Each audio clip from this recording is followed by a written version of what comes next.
What's up, y'all? There are 5 players on the Buffalo Bills that will absolutely define the 2026 season. We are about to talk about that today on the Post Podium Podcast. Let's get it going.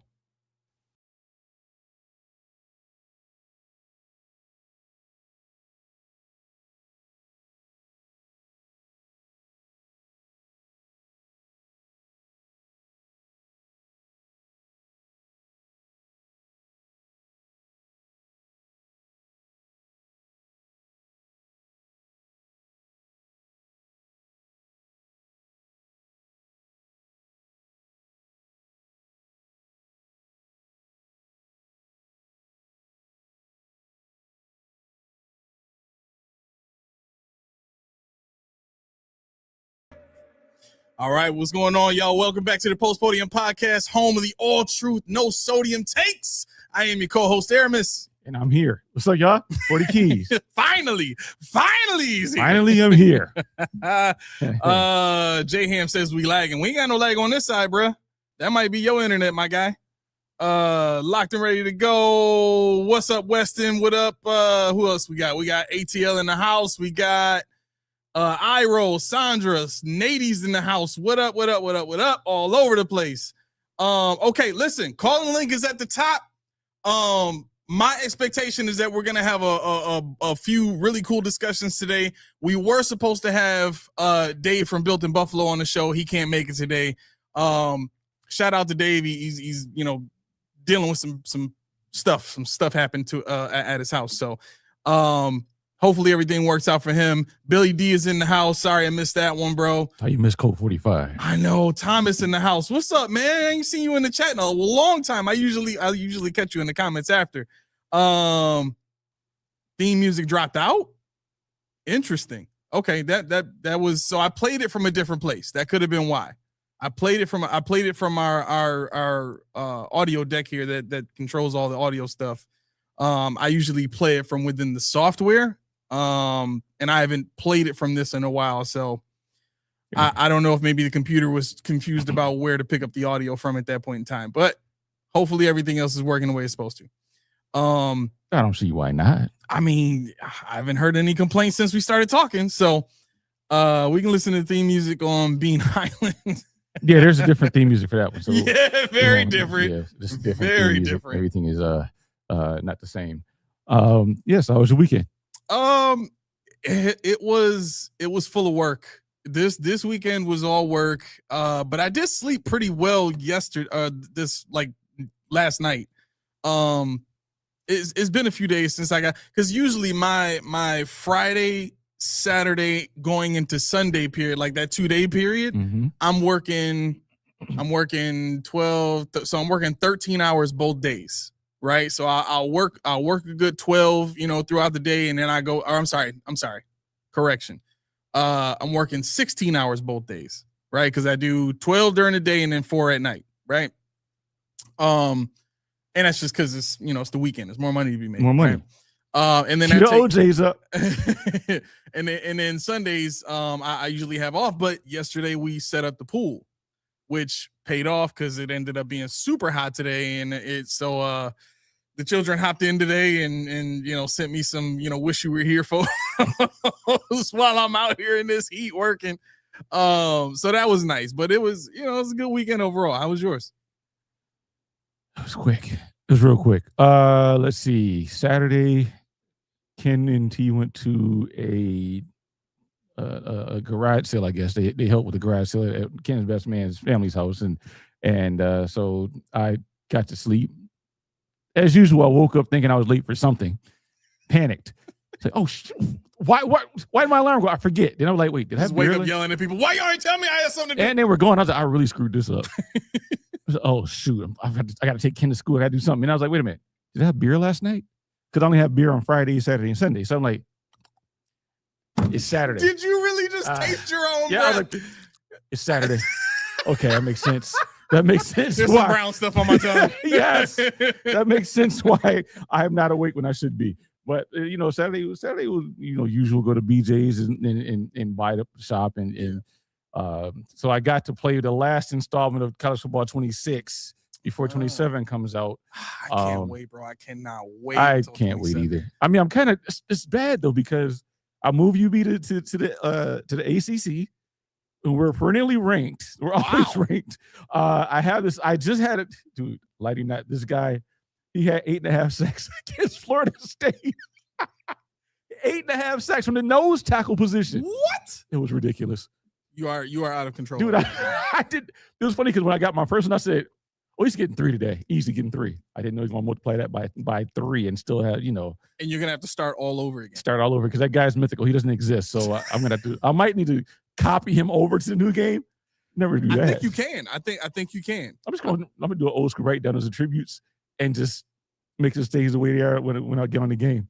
No, I do have AC. But I mean, when you step outside, it was super hot. So super. Yeah. If you just outside with no AC, listen. So for last year and I think the 2 years before that, I had a 2018 Malibu, and the AC just went out on me, and I had no AC for the last 3 years until I just got my truck back in January, and so now I got AC. I'm fine, right? But I'm scared to death that the AC is just gonna somehow go out on me again. Yeah, you know what I'm saying? I never had AC till I had a new car. When I had my old used cars, it had the AC button. Yeah, it blew air, but it wasn't cold. What? It blow hot air when you have no AC. I had the button on my old ones. Never had a used car with AC in it. So okay. So the first car I actually had with AC was that Grand Prix you like. That was my first new car, and that was the first car I ever had with AC. Really? Yeah.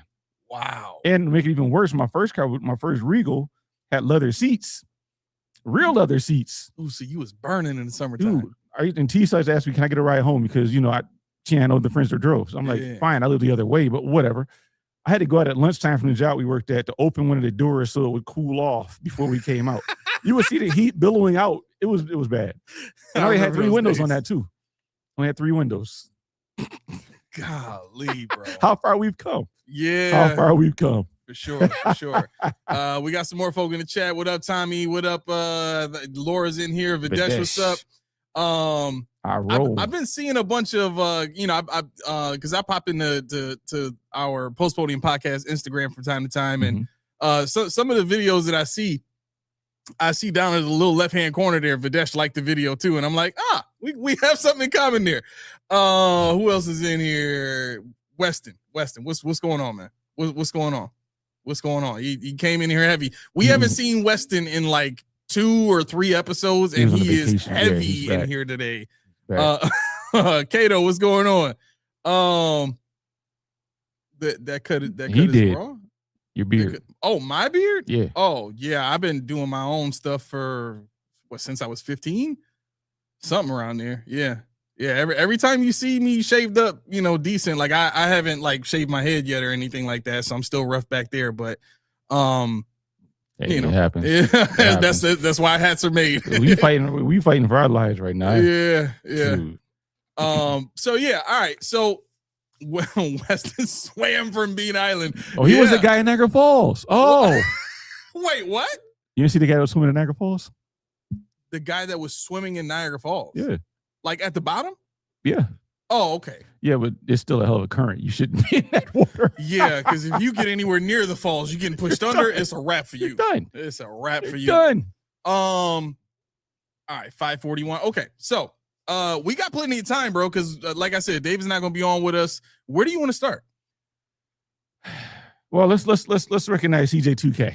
All right, let's recognize that. That's unfortunate as all get out. ALS just for us out of nowhere. T's watching the Good Morning America. It's like, who's Chris Johnson? I'm like, Chris Johnson.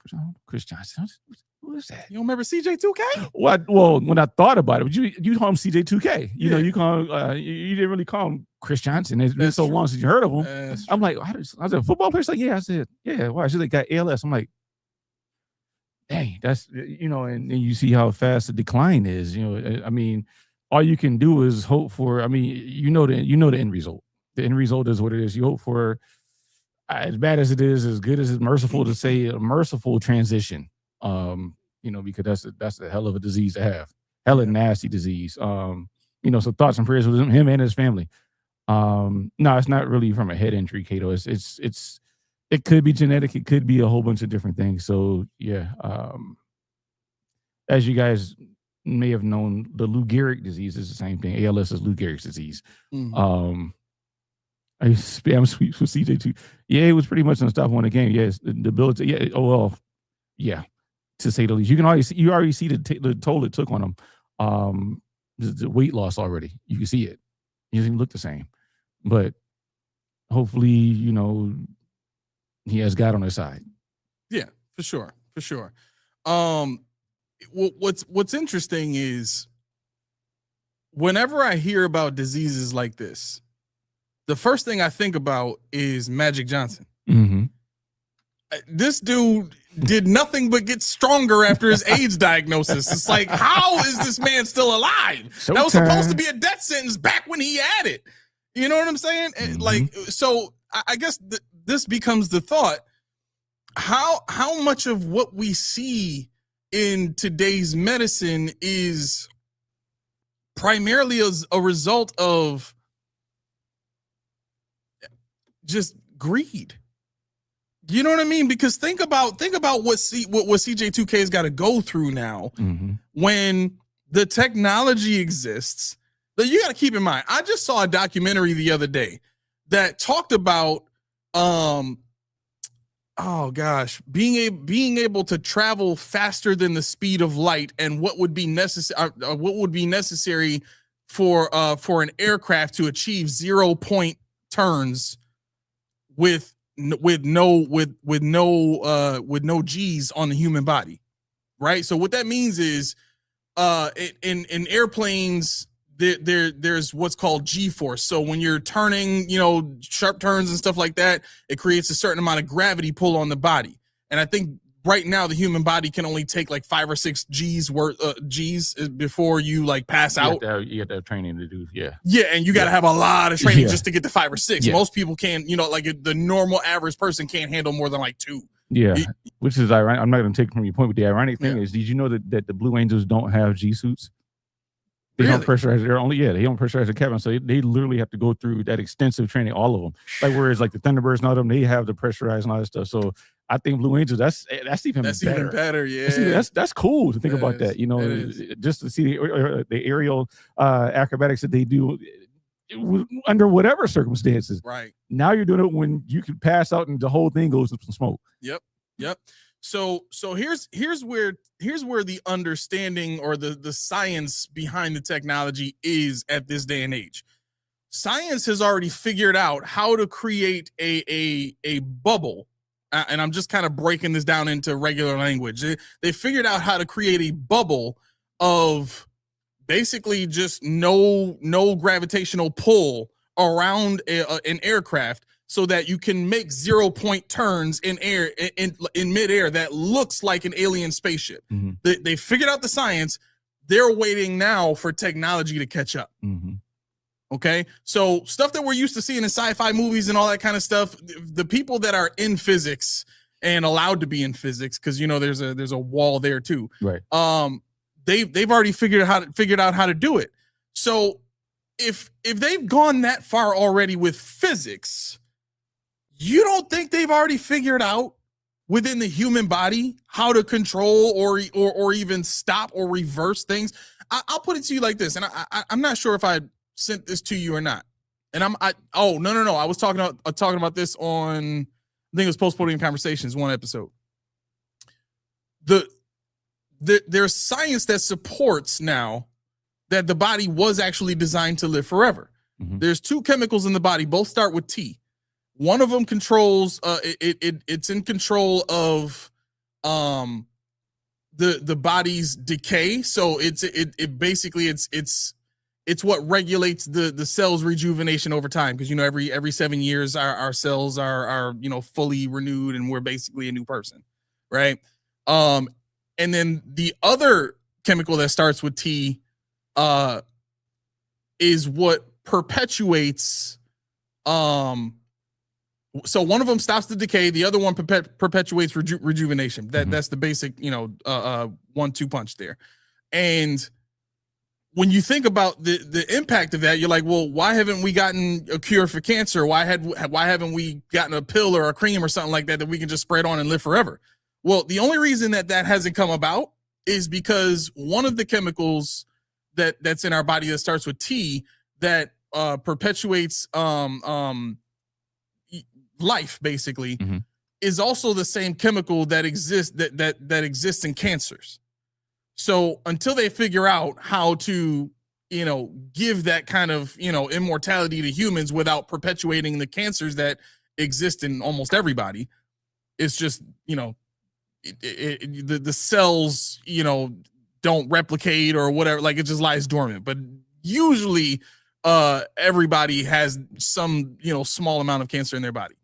So until they figure that out, we don't have immortality, right? So my point in bringing all this up, and I know this is a long way of saying, the science and some of the technology exists where we're talking about immortality, we're talking about doing spaceship stuff, and we can't fix ALS.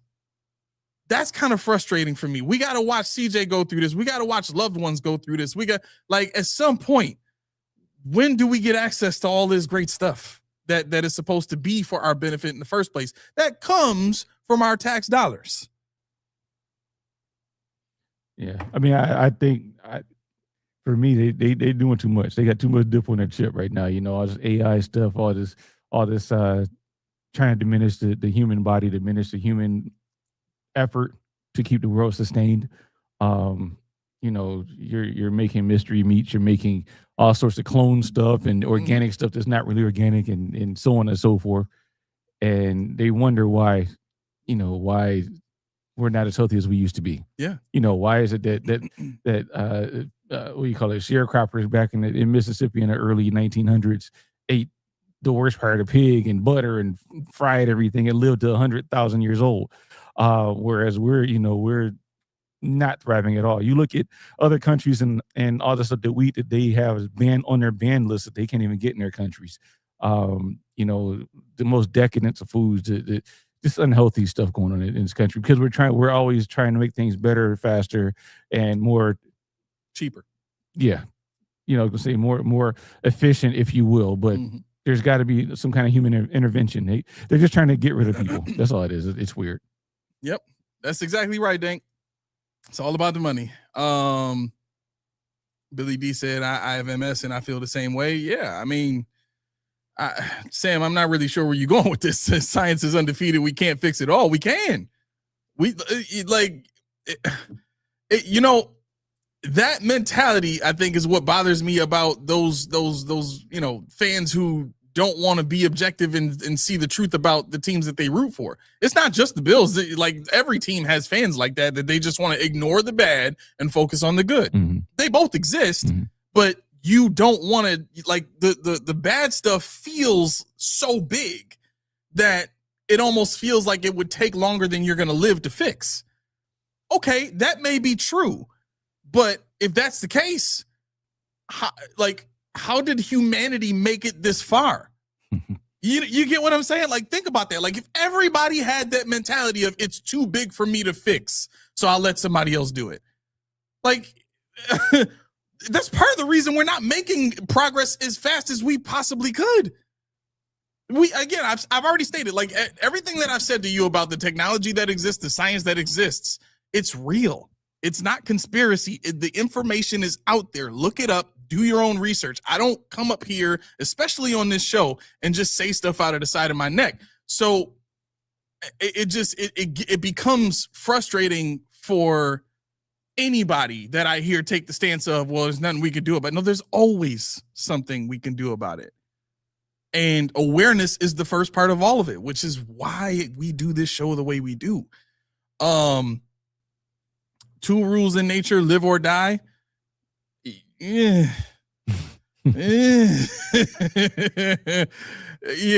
Yeah. Okay. I mean, if you want to break it down to that, if that's how you think and that's how you live, sure.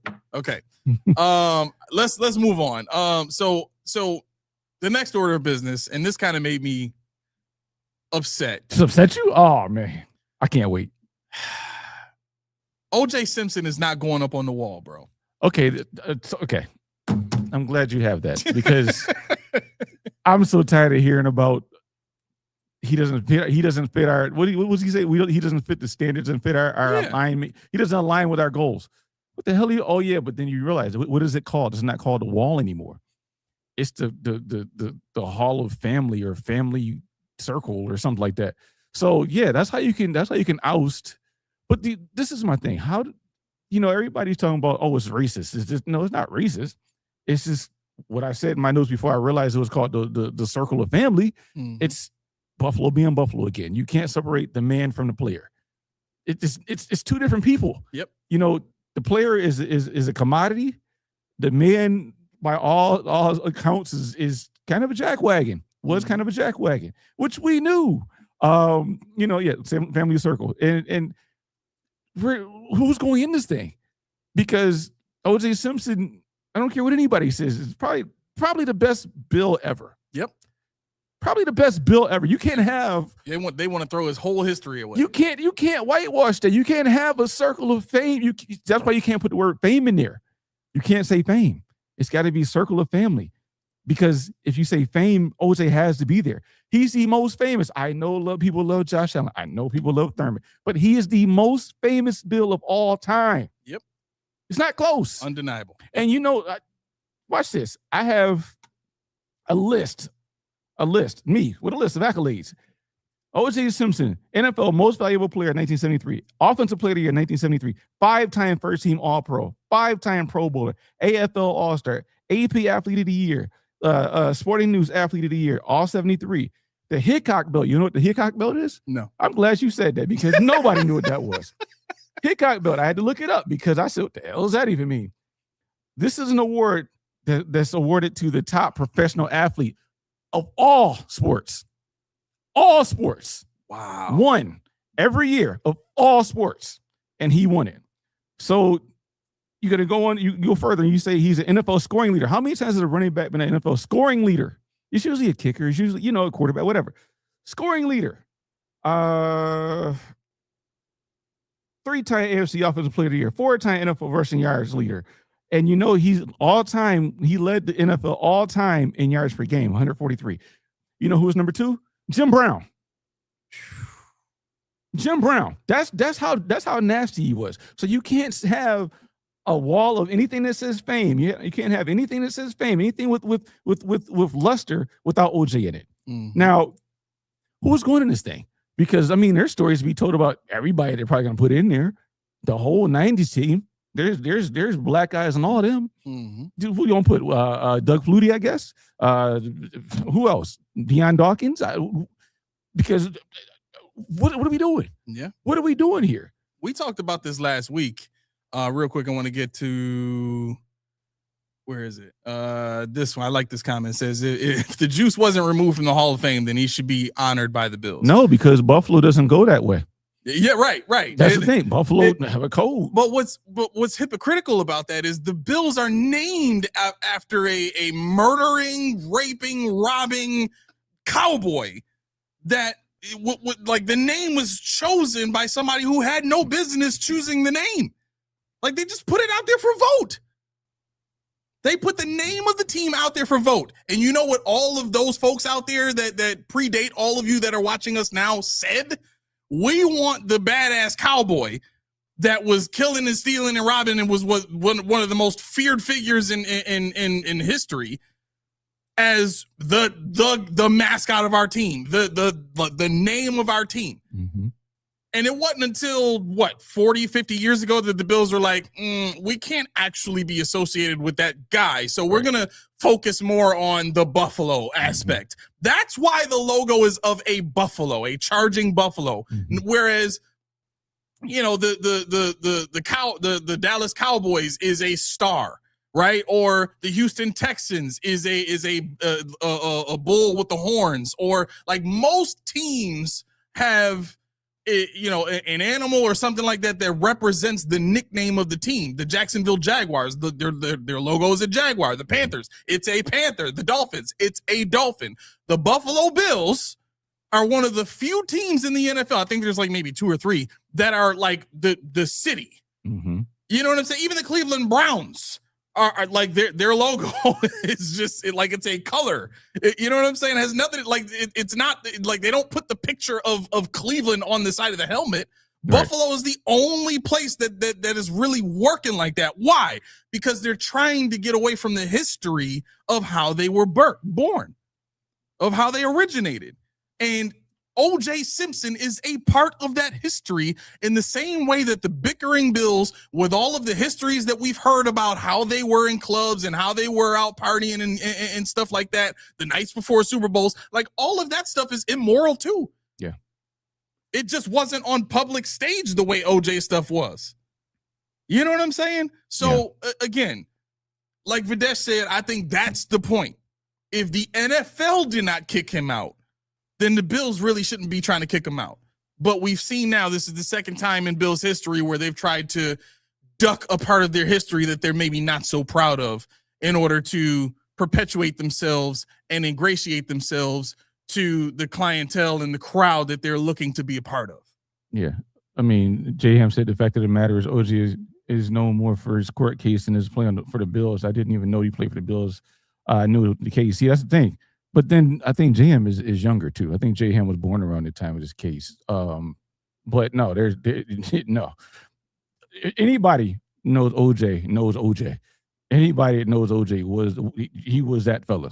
I mean, it's one of the biggest hidden, the least hidden secrets. O.J. Simpson to the Bills, and if you're in the Buffalo area, if you were, you came up and you drove by the rock pile, the first thing you thought, well, O.J. played in there. That's the first thing you thought when you drove. O.J. was in there. The electric company was in there. That, it wasn't Jim Kelly's. It wasn't this. It was always when O.J. was the sportscaster on. I think it was on. Was it CBS? I believe it was. It was still he played for the Bills. It's OJ. It just was. I don't know if it's because of the black community thing. I don't know. I don't think that's what it was, but I know for a fact I knew OJ and I knew run OJ because of the Hertz commercial. I think it was where you ran through the airport jumping over everything. Yeah. OJ was Buffalo, and you couldn't mention the Bills without mentioning OJ. So that's really how I liken OJ, and the thing is, I always say this, you can't lump in somebody's off field with their on field because you don't know them off the field. Yeah. You like what you think Yep. but you don't know these people off the field. That's why they say don't meet your heroes. Don't meet your hero. And I learned that. My dad told me that when,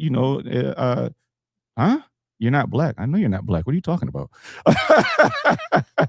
I mean, I don't think that should have any effect on your perspective, but no, I think because I said maybe because it was in the black, for me, maybe, I don't know, but you know what? I think it's more of an age thing than a I don't think it's a race thing. Yeah, right. I really don't. Because imagine if the Bills were back in the the 80s or something like that, when OJ was like still known, you know what I'm saying? Like seen as that dude. And they were like, we're going to take him off the Wall of Fame. Like he did say that. He said, I'm not black, I'm OJ. Oh yeah. He did say that. I remember that. I do remember that. And then Jay-Z put in there, okay. Yeah, exactly. Because they don't care. They don't care about that. Right. It just run the ball. See, that's the thing. When he's on the field, it's like, I don't care about you and your wife. I don't care about you. And we're talking about Marguerite, not Nicole. I don't care about you off your field. I don't care what you're going through. Run the damn ball. So with that same vein, he ran the damn ball. Mm-hmm. So now we should applaud him for running the ball. The rest of it, yeah, it sucks, but it happened. It was what it was. Yeah. Laura, I'm going to start an argument with you now that we can finish later if you want. She accused me of ignoring her earlier, so please. Yeah, by all means, go ahead. I'll say this because I do find it interesting that you're like I'm fine with OJ being off, and you kind of standing on business a little bit. I think it's funny that you're like standing on business with this, but when I tell folk that the origin of the Bills' name is like, oh, we don't care. Well, the people down in Washington, D.C. cared enough to get rid of the Redskins' name. They are now named the Commanders. Right. But everybody up here is just like, it's Buffalo. It's a Buffalo logo. Mm-hmm. We're fine with that. But, oh, no, OJ bad. Bill's good. Clock it. to me, that just seems weird that we're going, hard body with, keep OJ out, but let's still support this team that's named after an infamous cowboy. Okay. Laura, check and mate. What did he get in trouble for with his contract when he played? She said players have clauses in their contracts about personal conduct. So his career was over when all that stuff happened. 17 years after he last played, did this happen? I mean, I was gonna say I could see if he was playing for the Bills when this occurred. I could see, I could see that. But because Terrion Arnold is dealing with that now. He's about to go to jail. Yeah. That's why they released him. Yeah. So, and here's the other part of it too. We saw scandals from Shannon Sharp. We saw scandals from Ray Rice. You know what I'm saying? You think Ray Rice is not still in the record books for the Ravens? You think Ray Rice is not still part of the Ravens' history? Yep. Like they didn't just completely take him out of the record, but no, he never played here. He doesn't exist. That's what the Bills are doing to OJ. Yeah, they're removing and yes, I because what I'm hearing from myself is, people are going to argue, well, you're talking about Ray Rice's statistics versus OJ being taken off the Wall of Fame. Both go hand in hand. OJ was on the Wall of Fame. Why? Because of the stats that he put up, right? All that stuff, it matters because that tells you the story of his career. Mm-hmm. Same thing for Ray Rice. Same thing for Shannon Sharp. The Denver Broncos didn't come out and disown Shannon Sharp after the sex scandal. Yep. You know what I'm saying? It's so like we can't be so hard on, nope, I don't care about this guy. He can go, he can this, and just be completely unempathetic towards what he's gone through to work his name into the history books. Mm-hmm. And I feel like that's what the Bills have done with this, is they just completely eliminated all of his hard work, all of his efforts, all of his the equity that his name holds. Never mind, criminally, he's innocent. I don't care what anybody thinks. Criminally, he's innocent. Civil cases, that's a civil case. That's none of our business. It's not. But because he's a pro athlete, we have our judgments and we look down our noses and we point our fingers. Yeah. Like Terrion Arnold was on track to be a very good DB in the league. He is now going to be incarcerated. It's over for him. And not even on some Henry Ruggs, I was messing around. Like, no, he did the stuff that they're accusing him of. I mean, Henry Ruggs did too, but like Henry, he was racing. You know what I'm saying? And he hit somebody on accident. Yeah. He didn't mean to. Like Terrion Arnold he meant to do what he did. You know what I'm saying? So just please be objective as much as possible. That's why I preach it so much. I mean, that's why I really get a nerve when people, when they talk about everybody's personal life all the time, because it's all PR. Yep. You don't know what they're really like. Some of them will let you in more than others. Some of them are exactly as advertised, but you don't know that unless you spend time with them. And, if we're going to judge a book by its cover, you got to read the book. And if they don't let you read the book, how can you judge it? So by saying that, you can't like somebody based on anything but being on the field.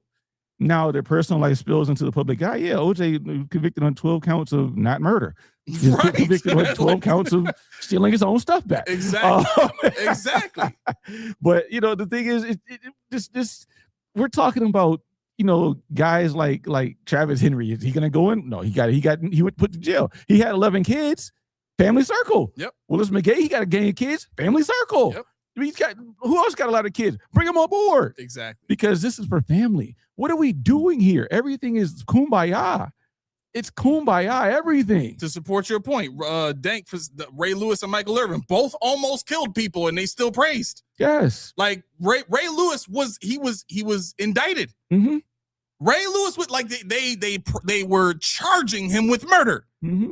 And they found him innocent. And guess what? He's in the history books, still regarded as the best linebacker of all time, the best motivator of all time, the best Raven of all time. Why? How come Buffalo gets to take that away from OJ, but the Ravens allow Ray Lewis to still walk around with his credentials? Because it's the same thing. I say, unlike us, they separate the man from the player. Thank you. Which Buffalo will never do. They never will. And that's why, that's why a lot of the players that we have that people love, I'm not going to name some, but you guys can fill in the blanks. Some players that aren't that great, but endear to the fans. So we got to keep them around. He's a feel-good story. He's this. He's a hard worker. Yep. And they always get attached to those phrases: hard worker, feel good. High motor guy. Always first one in, last one out. All these things that they always say. It's like, okay, I get it. But what are they doing on the field? Yep. Where's our Pro Bowlers they're all pros on the field. Thank you. Because that's what we're doing here. We're not looking at the simple all pro. We're looking at, okay, he was an all pro, but what else was he? What did he do in his personal life? Does he like ranch with his wings, or does he like blue cheese with his wings? What are we doing? Mm-hmm. I mean, I just want to be a team, a fan base is like, you know what? Cool. He's a Bill. Cool. He's good. He was great. Because you go anywhere around, you're going to name OJ as one of the Bills. You ask anybody around, OJ, who's the greatest Bill? Probably OJ. Who's the most known Bill? OJ. Not in Buffalo, because he did what he did. I don't mean any disrespect when I say this, because our city is literally like doubled in population over the last, 15, 20 years. So we're not a small city by any means. Mm-hmm. We got over 1 million people here now. But it is small city think. In what you talked about, the mentality of, I care more about the person than the player. Mm-hmm. You know what I'm saying? And I think most big cities reverse it. I care more about the player than the person. Exactly. Just do your job. Exactly. Like, whatever you do in your personal life, that's your personal life. That's usually how people in big cities operate. I got a job to do. I'm not trying to relate to you. I'm not trying to, it's impersonal, but it's practical. Why? Because there's too many people in the city to just be trying to get caught up personally with every single person here. Mm-hmm. So I'm just going to focus on what I can control. Whereas Buffalo is the opposite. Like, we used to be a small city and everybody kind of knew each other and all that kind of stuff. So we care more about that than anything else. What do you think the Bills think about that? You don't think the Bills organization from a marketing standpoint knows that about us? Mm-hmm. You don't think they've been taking advantage of that, of us with that? We had Arthur Moats on the show and we asked him about it. And he told us, yeah, they used to give us a list of songs that we had to learn the lyrics to. He said that. Mm-hmm. Why? So that they can ingratiate themselves into the culture, into the city, so that they can be liked by the fans. Right. The city knows how to do this. And listen, it's not just the Bills that do this. Every team does it. But why do they do it? Because they know their clientele. They know the people that are buying the tickets. Mm-hmm. So all you're doing is really you're playing right into the narrative that people that are kind of overlooking the city are saying about you. As long as we cater to them feeling like they know the person and not the and kind of separate, like give them the person and not the player, they won't really care if the player is not a superstar because they like the guy. They won't care if the person doing the job is not doing the best job possible because they like the guy. Yep.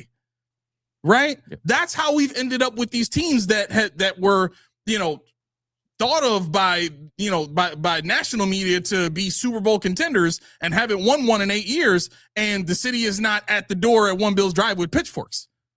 That's why that happens, because we like the people. Mm-hmm. We don't care about the actual, the player and whether or not they're doing their job. We don't care about the actual GM and whether or not they're doing their job. Okay. We like the people, because the community is more important than anything else. Okay, then don't complain when you die and you haven't seen a Super Bowl. Right.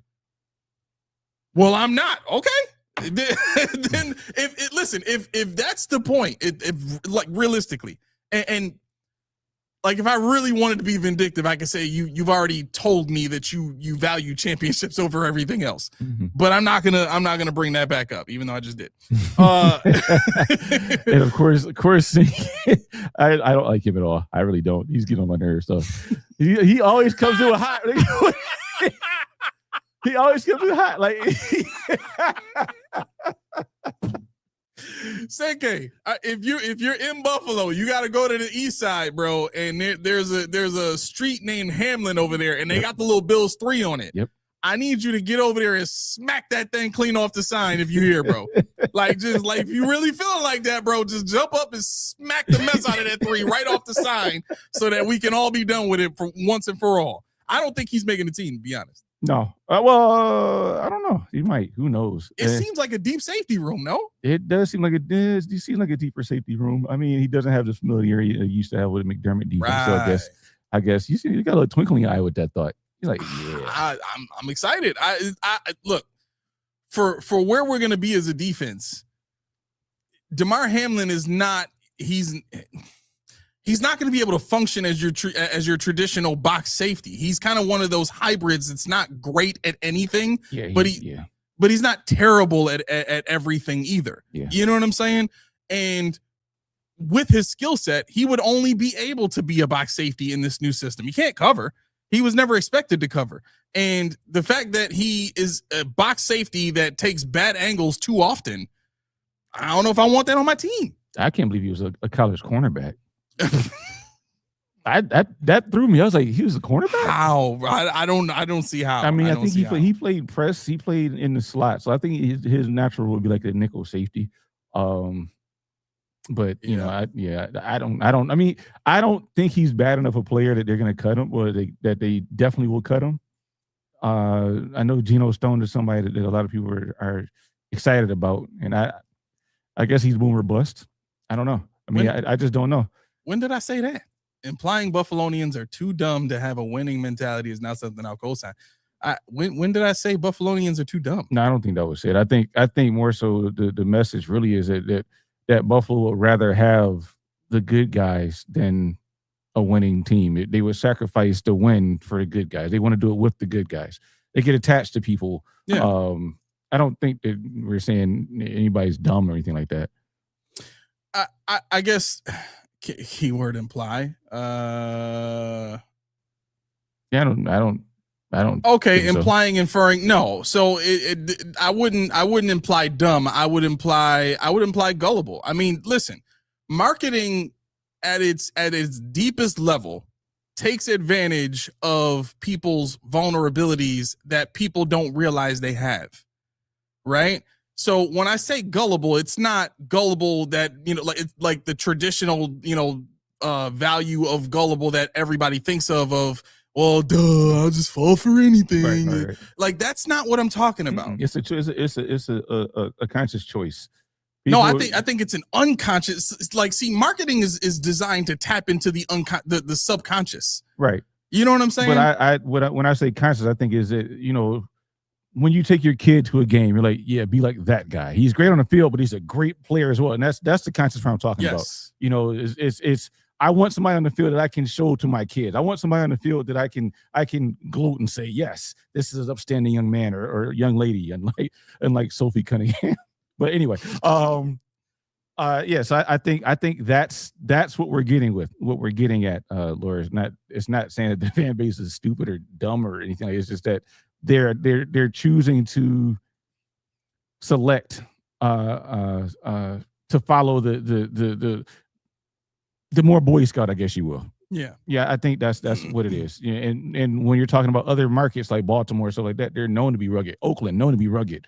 Now Vegas, known to be rugged. Cutthroat. Mm-hmm. And here today going tomorrow. Your favorite guy, if you ain't doing that for me, he out of here. I don't care. Yeah. But Buffalo is still kind of caught in that trap. What is Toronto like? What is Rochester like? What is Buffalo like? We got to bring these marketing people in to tap in. Yep. You know what people say every time I pick them up from the airport or drop them off at the airport? They say the people here are so nice. Mm-hmm. Right? Why does that stick out?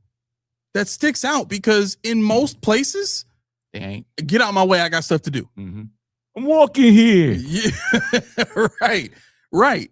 Exactly what happened to the Spurs fans after the championship, like just getting jumped and for no reason, just getting mollywopped. Right. So that's what people from outside of Buffalo are used to, mm-hmm. right? And when they come here, they get that Midwest, down south, old country style of friendliness. Mm-hmm. That friendly neighborhood vibe. That's why we're called the city of good neighbors. So I want everybody to understand That's the perception that we get from anybody who visits here. But that is not the identity of a big city. Mm-hmm. That is not the identity that New York City has, or Toronto has, or Philly has, or Atlanta has. You know what I'm saying? Like, it's very different in those places than it is here. What that means for us is we have a different set of ethics here, which in a lot of ways for raising a family is a very good thing. You want nice people around your children. You want an atmosphere that feels welcoming and cordial, right? That's good. That's fine, right? But at the same time, from a competitive standpoint, you cannot bring those ethics into competition and expect to win in the real world. In business, in science, in technology growth. Everybody is fighting tooth and nail and doing whatever it takes to stay ahead of the rest. It is eat or be eaten. That is real life. But that's not the life that exists here from an ethics standpoint in Buffalo. Right. That's really all I'm trying to point out. And usually most Bills fans that are from out of state, that are familiar with the fan base, share in the same ethics. They're just not in state. They're not in the city. So I don't think what I'm saying is a down, like, you know, like, I'm not banging on Bills fans when I say this stuff. All I'm really trying to say is the Bills know who you are. They know what to serve you, and they fully understand what the repercussions are. Even if that means they don't win a championship, they are viable. You are connected. They are making money. Bottom line, they are a business. They make that much money for a reason. Yeah. Not because you love them. They make that much money because they want to make that much money. And you're giving them the opportunity to do it. Every last one of us on this earth, every last person in this chat, if given the opportunity to buy an NFL team and figure out, I don't actually have to win a Super Bowl in order to make billions of dollars here. Yeah. Maybe I'll just milk it. It's easier. Why? Like, I dare anybody in the chat to come out and puff their chest out. I wouldn't do that. I would totally focus on winning a championship. I'm not going to argue with you on that. But when given the chance, a human being will always take the path of least resistance. Yeah. That's what history tells us. Yeah, Slim, he trying to get me. He said LeBron James to the Warriors. That'd be nuts. I think they're going to try to do it, though. Yeah, NBA is blasted. And we'll see balling. Look at this BS. The league. Go watch WNBA. Seriously. WNBA is much better basketball. Much better basketball. Well, that's if you don't like dunks and alley-oops and all that kind of stuff. You ain't no Don Malonga. Don Malonga she will pike it on you. She will pike it on you. No, but no, I mean, honestly, you know, he said it confidently too. Don Malonga, man, I'll tell you, 6'6" out of France. 6'6", bro. She's 6'6". She's your height. Yeah, she be piking. Is she a center? Yeah, for Seattle. Oh, but why do I think it's better ball? Because you like the fundamentals. I mean, I like a little wrestling. They got some girls up to get nasty with it. Okay. But no, Olivia Miles is ridiculous. Gray over in Vegas is nasty. I mean, just some some Magic Johnson, that stuff. I mean, it's beautiful, but it's fundamental. But then everybody's not trying to shoot threes all the time. Everybody, you know, they're playing basketball the way basketball used to be played. You know, and I can appreciate that. A lot of trash talking too. I told Sophie Cunningham, man, look her up. She's hilarious. They be tossing her all over the place because they get on Caitlin. She gets hurt. Oh boy. What is the deal? I need to ask you about that too, because I be seeing a lot of like reels and stuff like that about Caitlin getting beat up on the court. Like what's that about? Like is there like a culture within the WNBA where like she's just hated? Yeah, because she's Caitlin. It's funny because every time I say it, I think about your wife. But Caitlin, no, she's kind of like Russell Wilson. You know, she doesn't really partake with the team. She's like by herself, a little kind of seen as being fake. She just doesn't interact that much with them. And then she's like Josh Allen when it comes to the on the low trash talk. So you don't know she's doing it, but she's doing it, and she flops and she argues with the refs all the time. She got into it with her coach She has mood swing. Yeah, she's can be a loose cannon. So Wow. yeah, she's not one of my favorites. She can play well enough. She's not as big of a star as they're making her to be now, because it's not even on the court now. It's on the court, but it's not even so her play. She can't even really shoot like that. She can shoot. She can shoot, but everything else is kind of mechanical. You know, she's not really smooth. You know, because they was touting her to be like the female Curry. Yeah, and she can shoot from anywhere, but she's not the best point guard in my opinion. Got you.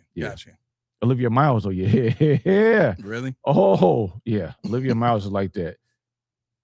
Okay. We got I know Roy was in here like, don't you talk about my city. ATL, shout it. Dank said I lived in Buffalo all my life. Never had a good neighbor.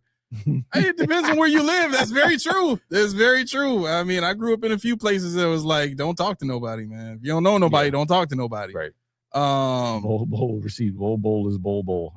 He was never supposed to be good. I don't know why everybody thought he was going to be great. Yeah. So all right. What you got? Okay. So did we talk about the ESPN rankings? No. They have us listed at 29 for our skill units. So running backs, tight ends, and wide receivers. They're rated 29th. They were 28th last year and 24 2 years ago. So that's crazy. That's egregious. Well, you have the running back, the running champion. You have Josh Allen. You have Khalil Shakir, and this is kind of like okay, but we have a championship roster. You should not have any unit ever anywhere near 29, 30, anywhere near the bottom if you're a Super Bowl contender. So wait, is this based on production from the previous year, or is it? Let me see if I can get a snippet from it. Where'd I put it? Oh, here it is. Okay, so for Buffalo, they say the Bills can legitimately count on James Cook. Although he fumbled, he talked about his fumbles. They're talking about after that. They said after that, you got DJ Moore. They said Kincaid's always hurt. They said Khalil Shakir is underutilized. And he said, he got sapped with his ankle sprains.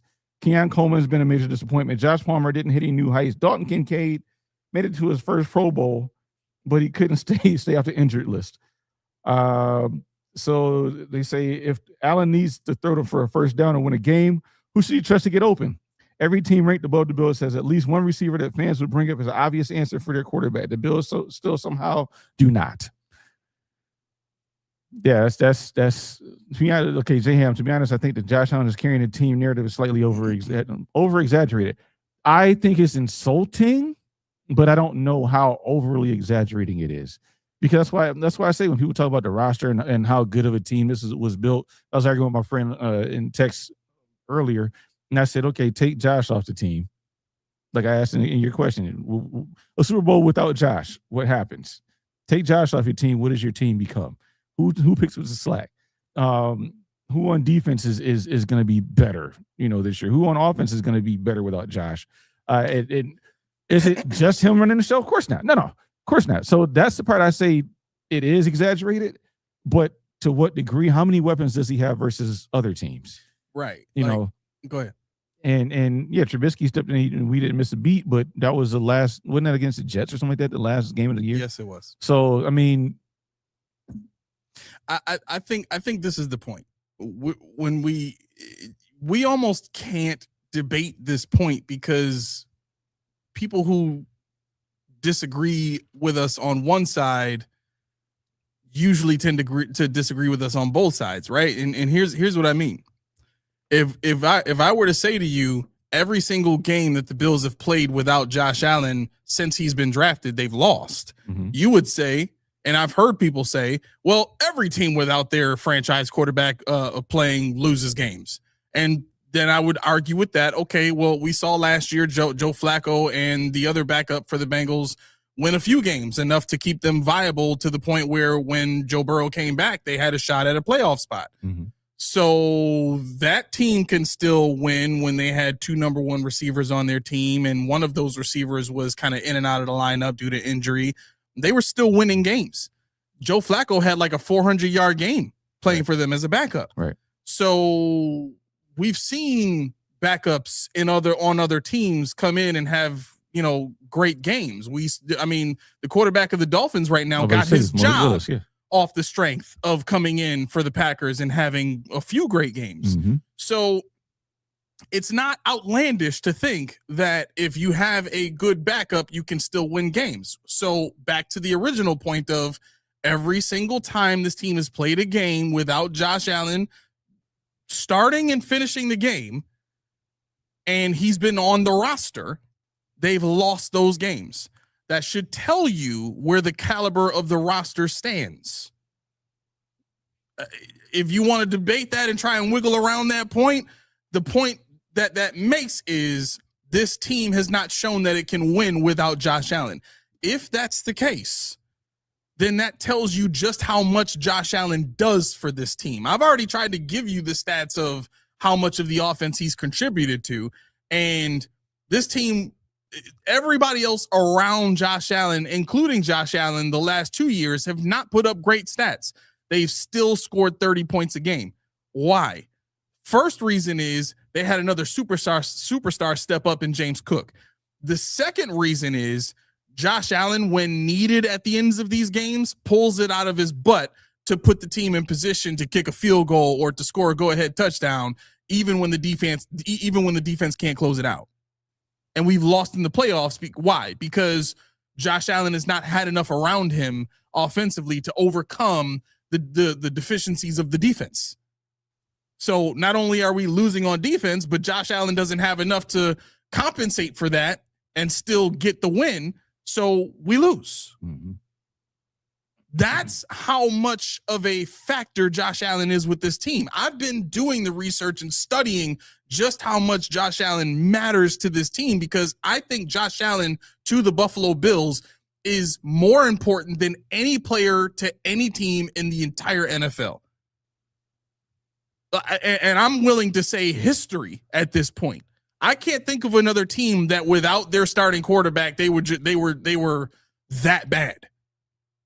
Maybe the Saints without Drew Brees back when they, back in their heyday when they had Sean Payton and all, you know what I'm saying? Mm-hmm. Maybe that team, but the Patriots went 10-6 without Brady. So you can't say Brady. Peyton Manning had a couple of good backups in his day. You know what I'm saying? So I wouldn't buy into the narrative of, Josh Allen's, the narrative around him, having to carry the team or like it's not exaggerated. He's been carrying the team since he's been here. Yeah, and Tommy said, how can we be so sure that Mitch wouldn't have gotten us a few wins when the team was better compared to 2018? Now, this is the thing. I think I said it numerous times. I thought Mitch was hated on. He was underestimated. I think Mitch would have been fine because he could do a lot of the stuff, maybe not as well, but he had the same physical characteristics of Josh Allen. He runs, he throws on a run. He's good with his feet. And I think that was an optimal backup quarterback for Josh Allen, Mr. Trubisky. Now you got Kyle Allen, which is a different monster altogether. When we're talking about the team, though, you can't have both. If Josh is extremely overrated, that means you think the team is good. And I think we do have a lot of good pieces. I think they're not being used correctly. Like on defense, I really think defense is going to step it up because they weren't being utilized correctly. They weren't in the right positions. Offensively, we're talking about DJ Moore, and we don't know who the other guy is. Everybody else is on the team last year, and we don't know who the number 2 is. Is it going to be Keon? Is it going to be Josh Palmer? Is it going to be, who? I don't know. Khalil Shakir is your number 2 weapon. As it stands right now, I hope he's not the number 1 still when you paid all that money to DJ Moore. But I'd like to see a difference in the way this team is utilized, the way this team is operated, the way this team looks on the field on Sundays. A noticeable difference. Albert is over here trying to prove a point. He says 2025 week 18 versus Jets, Bills won 35-8. 2020 week 17 versus Dolphins, Bills won 56-26. That seems like 30 plus point game to me.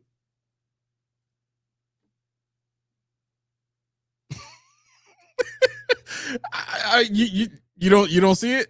You don't see, he's talking about week 17 and 18. Yeah, the last games of the I mean, at this point, what are we talking about? Like I mean, even let me see. No, we're not talking about the 2018 season, Tommy. And then Tommy says Allen hasn't missed a game since his rookie season is my point. So he has. I'm talking about games that he hasn't finished. And he's missed 3 games in his career. Hasn't missed. Well, I would say he hasn't finished 3 games. And every one of those games has been a loss. That's why I said it the way I did. I said either didn't start or didn't finish. I made sure to qualify both sides of the start because I knew like every angle that people are going to come at with all this. I agree with Abe though. I think I don't know what it is. He says I know Keon gonna ball out this year. That was coaching. That's why McDermott is gone because it wasn't fun no more. I mean, I would love to see Keon make a lot of people eat crow. I would love to see it. Yeah.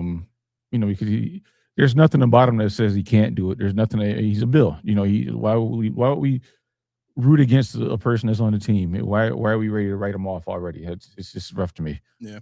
J Ham says, I'm not saying he doesn't carry, but I think the narrative of every skill position he has around him are scrubs where it's exaggerated. They're not great, but they're solid. Yeah, in my opinion. Now that I agree with. See, that I agree with. The notion that Josh Allen is carrying a team,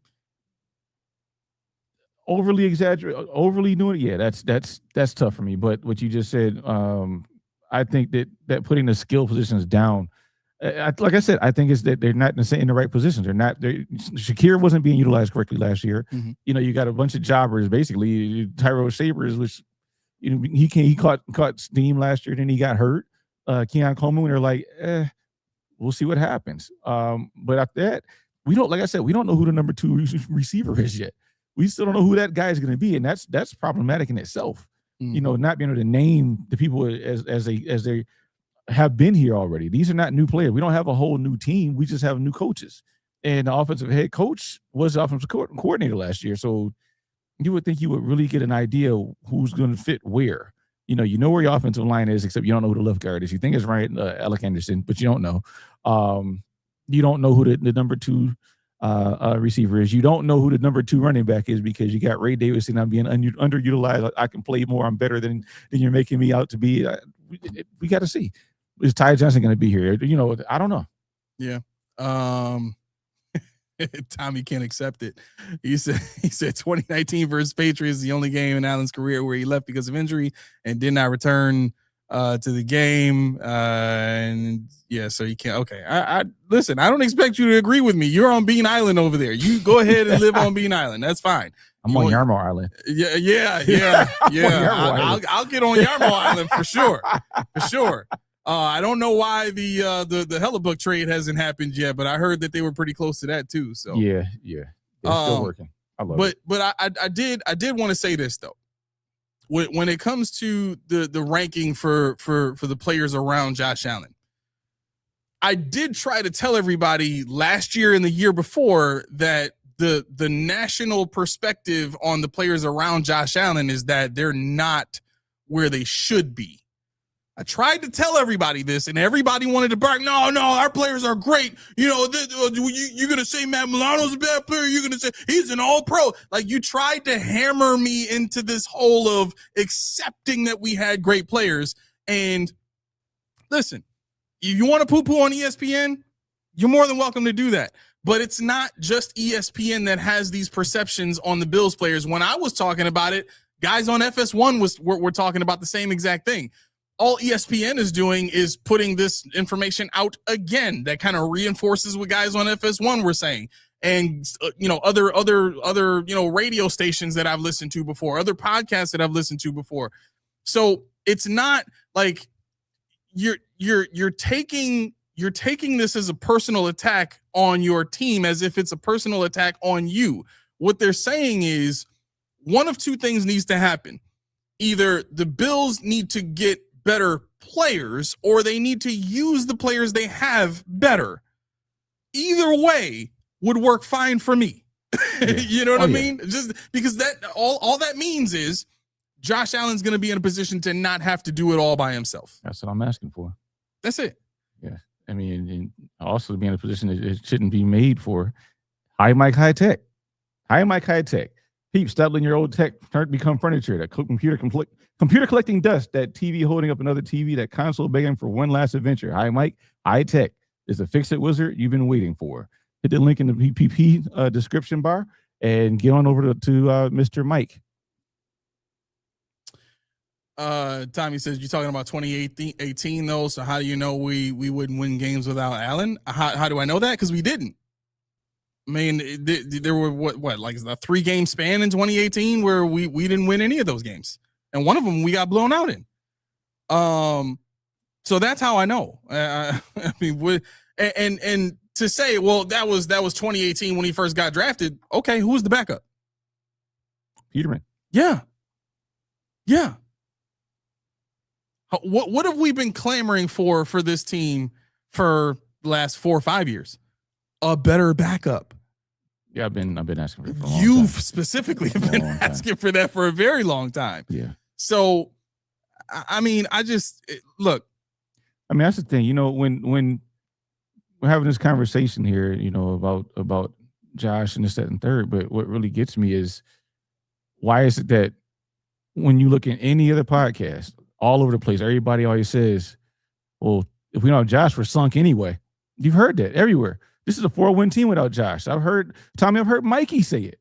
So, I mean, let's not act like we think the backup quarterback doesn't matter. The backup quarterback does matter. You got to try to get the best one you can. And it's not something that I'm saying that the quarterback holds the key to everything. I'm not saying that Josh Allen, without Josh Allen, his team should just pack it all in and go home. And I'm also not saying that without Josh Allen, we should still make the Super Bowl. It's just a medium. There's a middle ground you got to land on when it comes to this conversation. You know, it's not all doom, is everything's lost. It's not, you know, we're just done. We should tank and get the number 1 overall pick. No. I mean, you never know. They might have something up the sleeve. Sometimes it actually might bring out something better in other players. You know, if you don't have Josh, you have another player. Somebody actually might step up in a way that they didn't have to before. They say, you know what? It's my go. It's my time now. You never know. Yep. Nate says, you know what? F it. Don't like the fellas. Going ham. I'm like, dang. Don't talk to your friends about the fellas in the chat. Keep it all to ourselves. That, sir, is the Buffalo way. They got a big old mural on the side of a building somewhere in the city. I forgot. It might. Oh, it's on Washington downtown where it says "Keep Buffalo a secret." Yep. Keep Buffalo a secret. Okay, fine. We don't want to expand. We don't want to grow. We don't want to be a better, bigger, you know, more impactful city. All right, cool. Enzo says, I don't think we got a single great player on defense. Do we? No. Great player? Like a cornerstone player? No. I don't. I think we have, and we'll talk about this in the top 5 discussion. I think we have 2 players specifically on defense that could be like absolute great players this season based on the defense that we're playing, right? But what does that mean? That means they're going to have to be given plenty of opportunity. You can't rotate them out every 3 seconds like McDermott used to, where you don't really give people a chance to get 3 sacks in a game because they're rotated too much. Right. You know what I mean? But to say we don't have a single great player, I would have to. So when you say great player, Enzo, are you meaning that these guys are like already established as great? Because if that's what you're going after, then yeah. If I'm following that train of thought, then I would say we have a few players on the defense, young guys that have the potential to be that, but may not currently be that. So yeah, I mean, I guess in a sense, either way you kind of look at the both sides of the discussion, it's still right. Because even if we're talking about current great players, we don't have any, and if we're talking about current players that have the potential, they're not currently great still. Right. So yeah. Who said he's thinking about already established cornerstone? Okay. Yeah. So I mean, yeah. To answer that, still no. Which it's hard to say, but I think the proof has been in our deficiencies in the playoffs for the most part, going up against really good quarterbacks with really good coaching and teams that had more weapons than we had most times. I think the only team that we ever played in the playoffs that didn't have more weapons than us was the Colts, and they still almost beat us here. That shouldn't be surprising given what we had on defense. Even in the scheme that we were playing, even with the credentials that these players were coming in with, Trey White starting since day one, and Poyer and Hyde, you know what I mean? Like, I should call him Poyd. Just one, one singular entity. Just Poyd. Right. They were best together. Yeah. But yeah, I mean, look, even in their heyday when they were the number one defense, they should have been able to stop the Chiefs, and they could not do it. Mm-hmm. For whatever reason, whether it was being told to play 7 yards off or what, they still should have had the wherewithal to, you know what, I'm going to make the play. Right. Real playmakers do that, and Kelsey and Mahomes did that. All right. Charles says, what's your thoughts on why you think the Sabres and Bills are run so differently with the same owner? The Bills are run to care more about the floor, but the Sabres seem to be focused on the ceiling. My man, you are the hockey guy. Take it away. Well, I mean, you hockey guy, I'm still learning. But if you look at what Yarmo has done the last couple, 2 weeks, a week and some change, he's willing and dealing in the draft, moved from 27 to 20, and then he trades a piece away to get to the number 4 pick overall, and he's getting rid of expiring contract. Bo Byram didn't really want to be here, so he's like, whatever, we'll parlay you to Chicago for that 4th overall pick, and I mean, Instagram went nuts because it's like, what the hell kind of fleecing was that? Right. But it was nice for us to be the ones to do it. Mm-hmm. But see, that in itself is your answer. What Bean says is it's got to be fair for us, fair for them. Rambo's like, wait, you're going to give us the 4th overall for Greenway, who we don't really use, for Bo Byram, who doesn't want to be here? Hey, fellas, right? You see this? We want anything else? Should I say yes? Yeah, I thought so. Yeah, we'll take this. We'll take this. And then then they go into the draft, and you think the number 4 is going for Hellebuck, and I think they wanted 2 draft picks. They wanted Jack Quinn. They wanted another player not named. They went, and Yarmo was like, nah, bro, not gonna happen. Whereas somebody like where Bean would be like, I'm liking it. I like it. Okay, that sounds right. Do it. They're playing hardball right now. And I think it's not the owner, because as we stated already, the owner is kind of hands off. He wants the bottom line. He wants the money, and that's pretty much it. He wants to be competitive, seats filled, and Yarmo is coming in. He's hard nosed. Yarmo is coming in saying, I don't have loyalty to any of you guys. He told him, I don't matter. We want to win. And the moves that he's making reflects wanting to win. However, it may or may not work. But see, that's the thing. I don't hold Bean's foot to the fire over his moves translating to wins. I hold his foot to the fire when he sits on his hands and doesn't do much. Mm-hmm. I hold his foot to his fire when he tells you Josh Allen's contract is keeping him from paying other people. That's why I had a coronary artery attack when Patrick Mahomes signs this monster extension, and Josh Allen is like the number 8th overall paid quarterback. Yep. I mean, these other teams are doing it. Why is it that we got to sit here and say, well, we can't afford to pay this person because we have that guy? That's false. You made bad contract moves, bad maneuvers in the past that we're paying for now. Next year, the year after next year is when you have some money. You can do it again. You can do this the right way. You've learned now. You've seen what happens when you dump in and jump too fast and chase the tail. So I take it you were happy when Mahomes got his deal. I couldn't believe it. I couldn't believe it. I was mad. I was like, dude, this dude just signed to make like $64 million a season, and Josh Allen's making what, 43, 50 million, and we can't afford to buy anybody else. We can't afford anybody, nothing. And this is what we're going with. This is what people listen to. We're going with here. And so Josh sitting here and that's why I kind of brought up this article, the 29th overall, because your GM is telling you that this is a Super Bowl roster, and nobody else seems to think so. When you're a Super Bowl roster, I wanted to smack somebody in the face with it. But I don't know how they're losing Buffalo. I mean, when McDermott got fired, fine. But this McDermott's firing wasn't like, oh, that cracked the seal. They're a dynasty now. It's still, they got work to do. They got to do this. They got to do that. They got, so the Sabres, on the other hand, they broke their drought. Now they're in the playoffs. Now they smell blood. Now they're like, how do we get better? How do we get better immediately? We need defensemen. We need hitters. they got skaters. They got all these things that they had before, but they got improvements upon. They created salary cap space by getting rid of my voice. I'm out of it today. But when they got rid of Tuck, the local boy, the boy that used to want to be a Sabre so bad, now he's got to think it was best for his family. Yarmo didn't say, "Oh, wait, we can pay you some more. We'll give you more." He said, "All right, don't let the doorknob hit you where the good Lord split you." Don't care. But see, that's the mark of what we're saying. When it comes to liking the players versus demand, Yarmo's like, "How are you as a player? I don't care about nothing else." Win, lose, or draw. He might have ruined the team. We don't know. But I know he got a taste of that playoff mentality, and now he's swinging for the fences.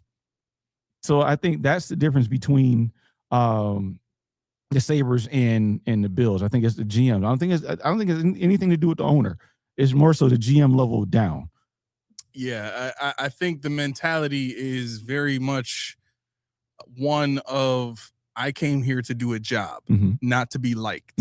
And when you are a high-level marketer like Brandon Beane has been his whole NFL career, your job is to be liked. Yeah. Marketing is the art of making yourself liked and accepted by as many people as humanly possible. That is the foundational nature of marketing, is to make you like me so you'll buy from me.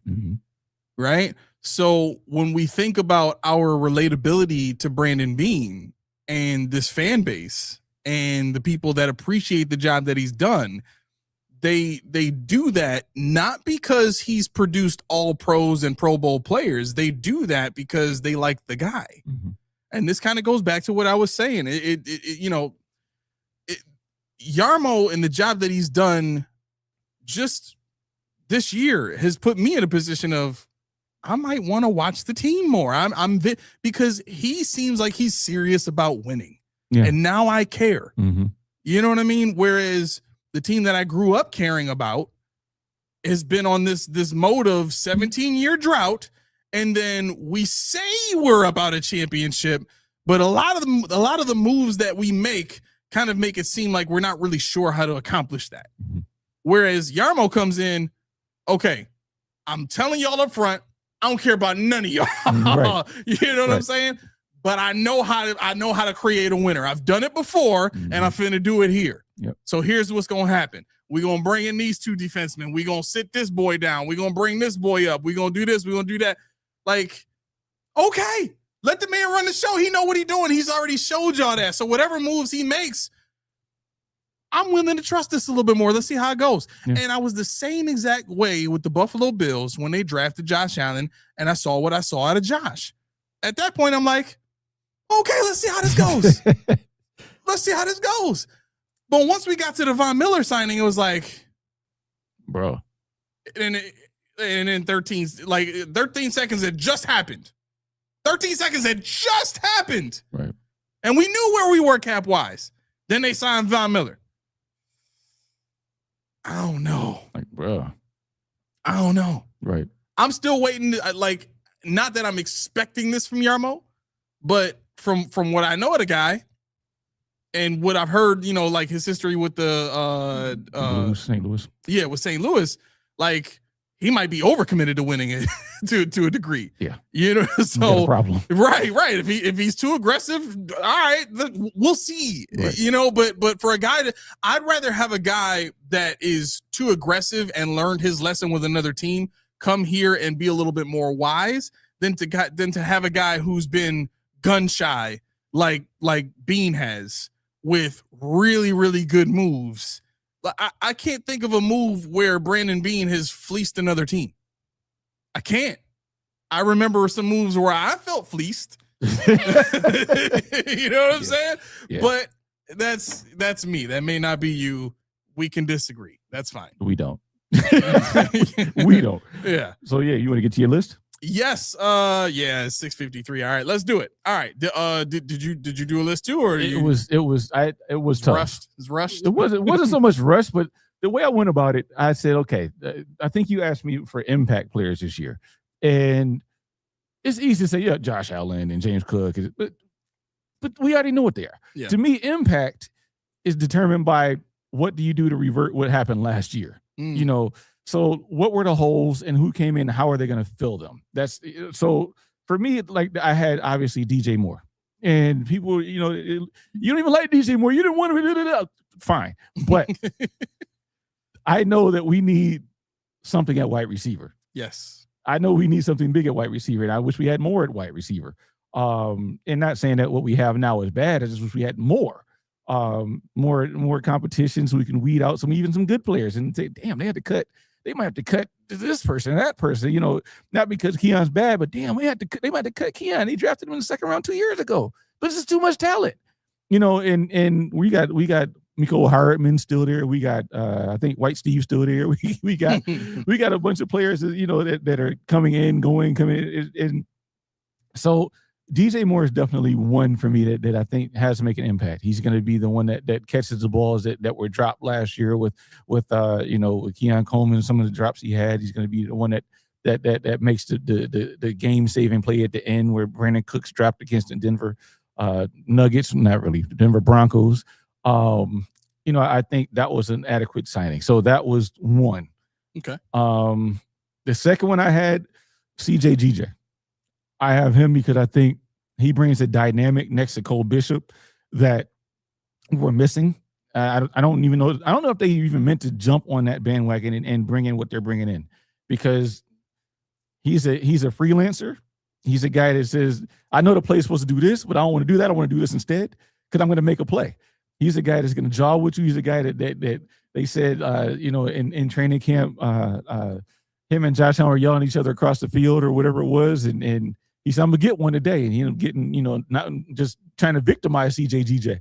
Yeah. And, you know, he took it in stride, one pass breakup, one overthrow, one interception. So the mentality that they bring in with CJ is going to shift the needle with the intensity on defense. One man alone should do that.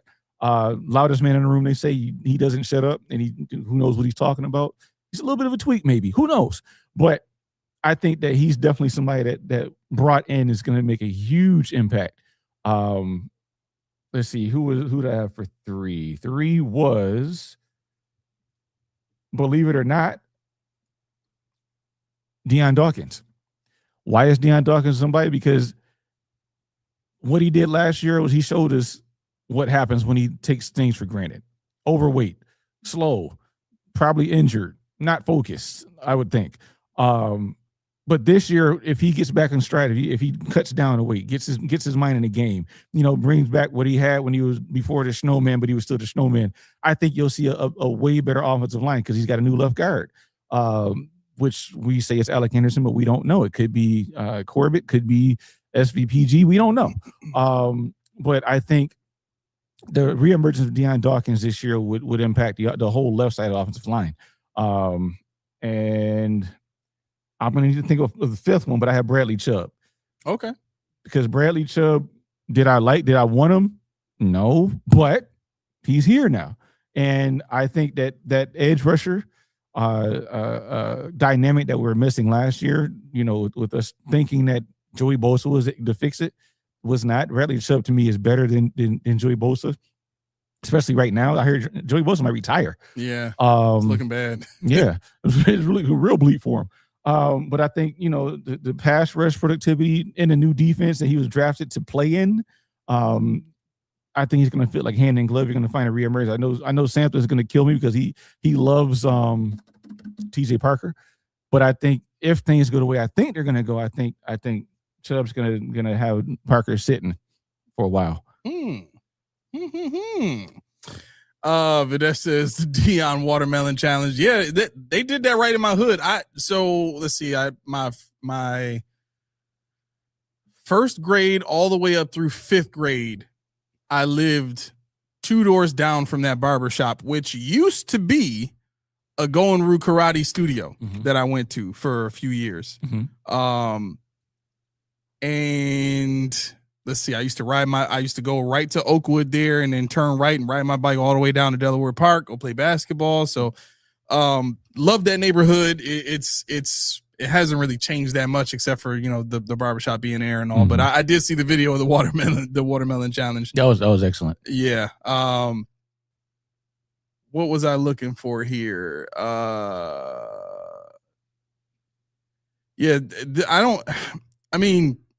There's a few people in the chat here. Rolando, what's going on, man? I don't think we've seen you here before. Welcome to the chat. Welcome to the show. My boy.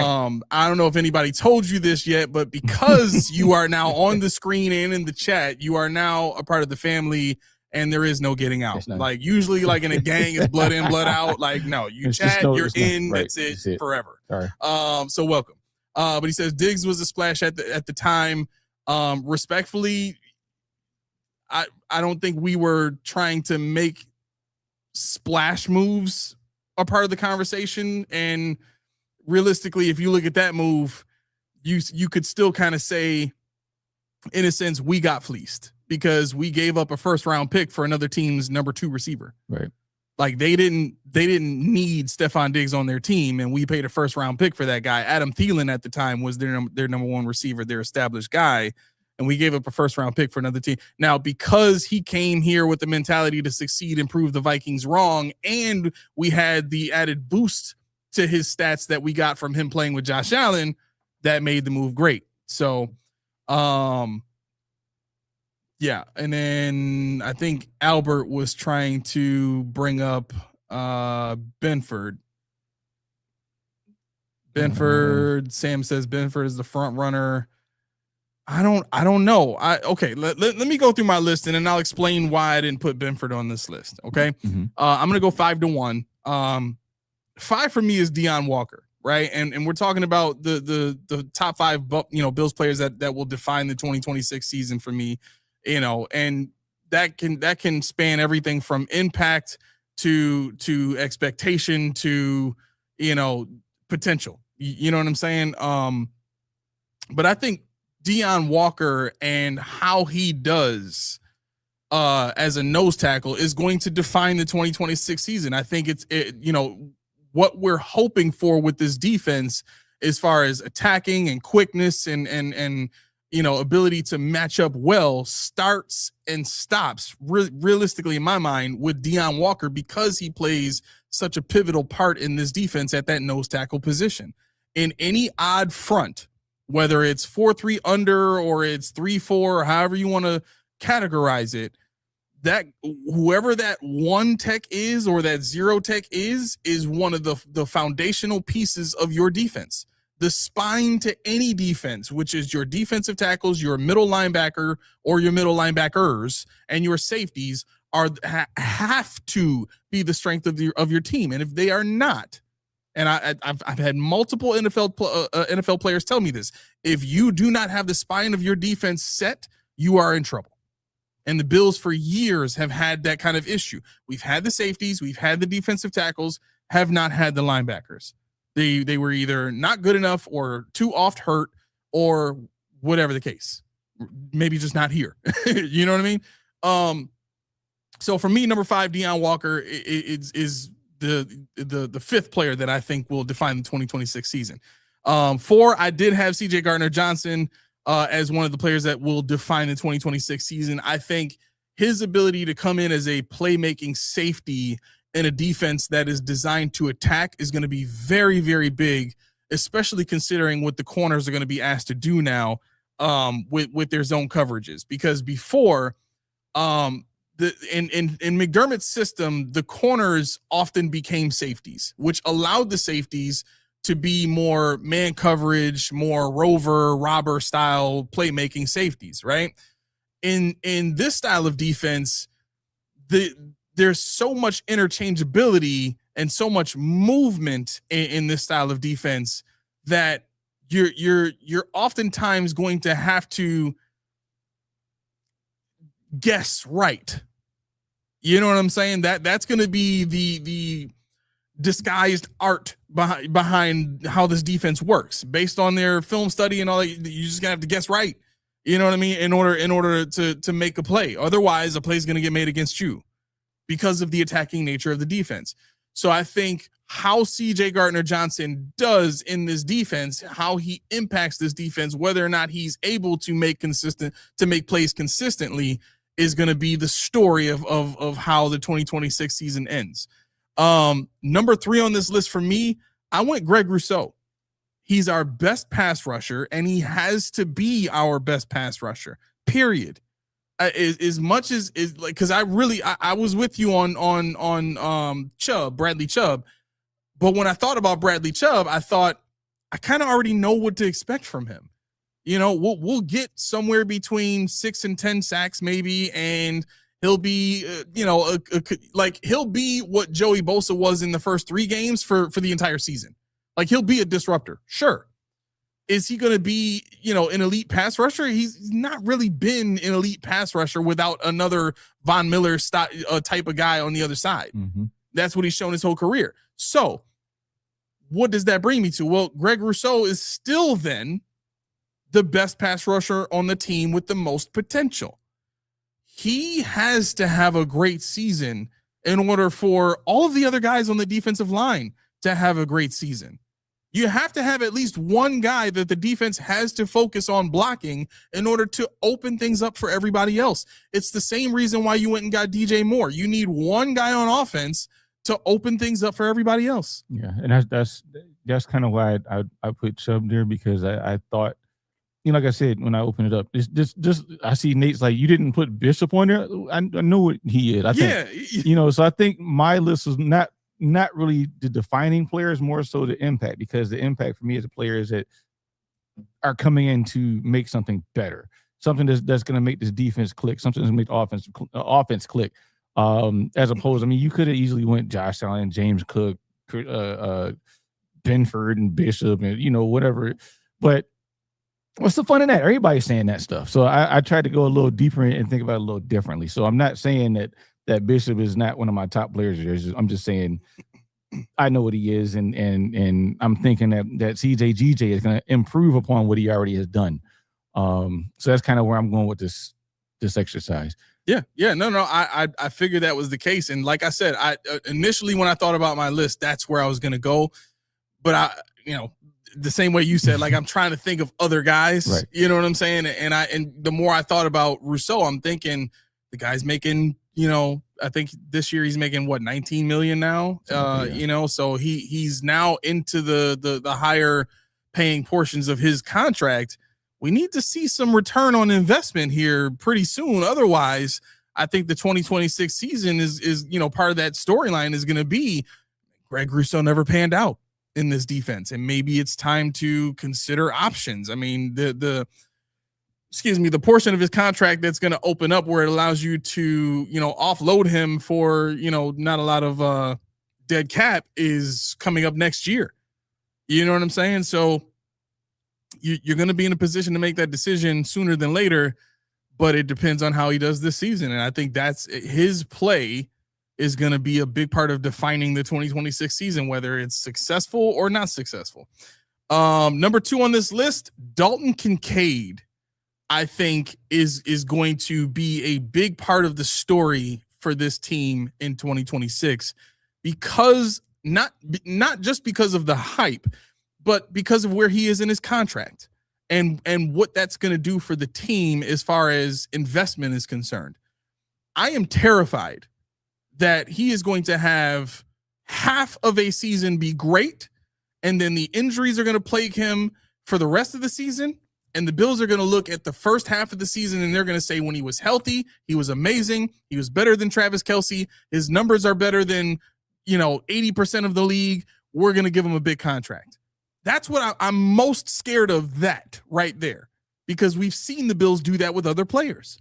And this loyalty to the guy and this loyalty to the camaraderie and the culture within the locker room and all that kind of stuff is part of the reason why a lot of these guys who are not superstars have contracts that are just below superstar level, but they're too big to allow you to really, fill out the rest of the roster, either with elite players or with enough developmental players that are high ceiling guys that are willing to come here and sit behind these, second tier contract level players. You know what I'm saying? Mm-hmm. So I think Dalton Kincaid, as far as his not just his play, but where he is in his contract situation, is definitely going to define the 2026 season, because he's one of Josh's favorite targets. We're going to be talking about his contract situation a lot. And when the team has been at its best, Dalton Kincaid has been on the field catching deep passes and beating guys in man coverage and making plays for this team. Number one on my list, and I don't think this is going to surprise many people, Keon Coleman is at the top of my list of players who will define the 2026 season, and here's why. If you come to me at the beginning of the 2027 season and you say to me, we've got 3 bona fide starting wide receivers in the NFL in DJ Moore, Khalil Shakir, and Keon Coleman has solidified himself as a number 2 option or that Z receiver, like, sign me up, because now I've got 3 starters on this team that I can count on. If Keon Coleman comes out this season and establishes himself as that T. Higgins style receiver for us, I think the sky's the limit for this offense, because not only do you have a mover and a shaker underneath in Shakir, you got a mover and a shaker underneath in Kincaid who can also get deep. And then, oh, by the way, you're going to add on to that DJ Moore who can win on the outside. And then you think Keon Coleman is just a guy, but he steps up and becomes a stud. And he's on that T. Higgins track where he's dependable. He's catching 50-50 balls. He's getting open. He's making plays. He's making guys miss or breaking tackles.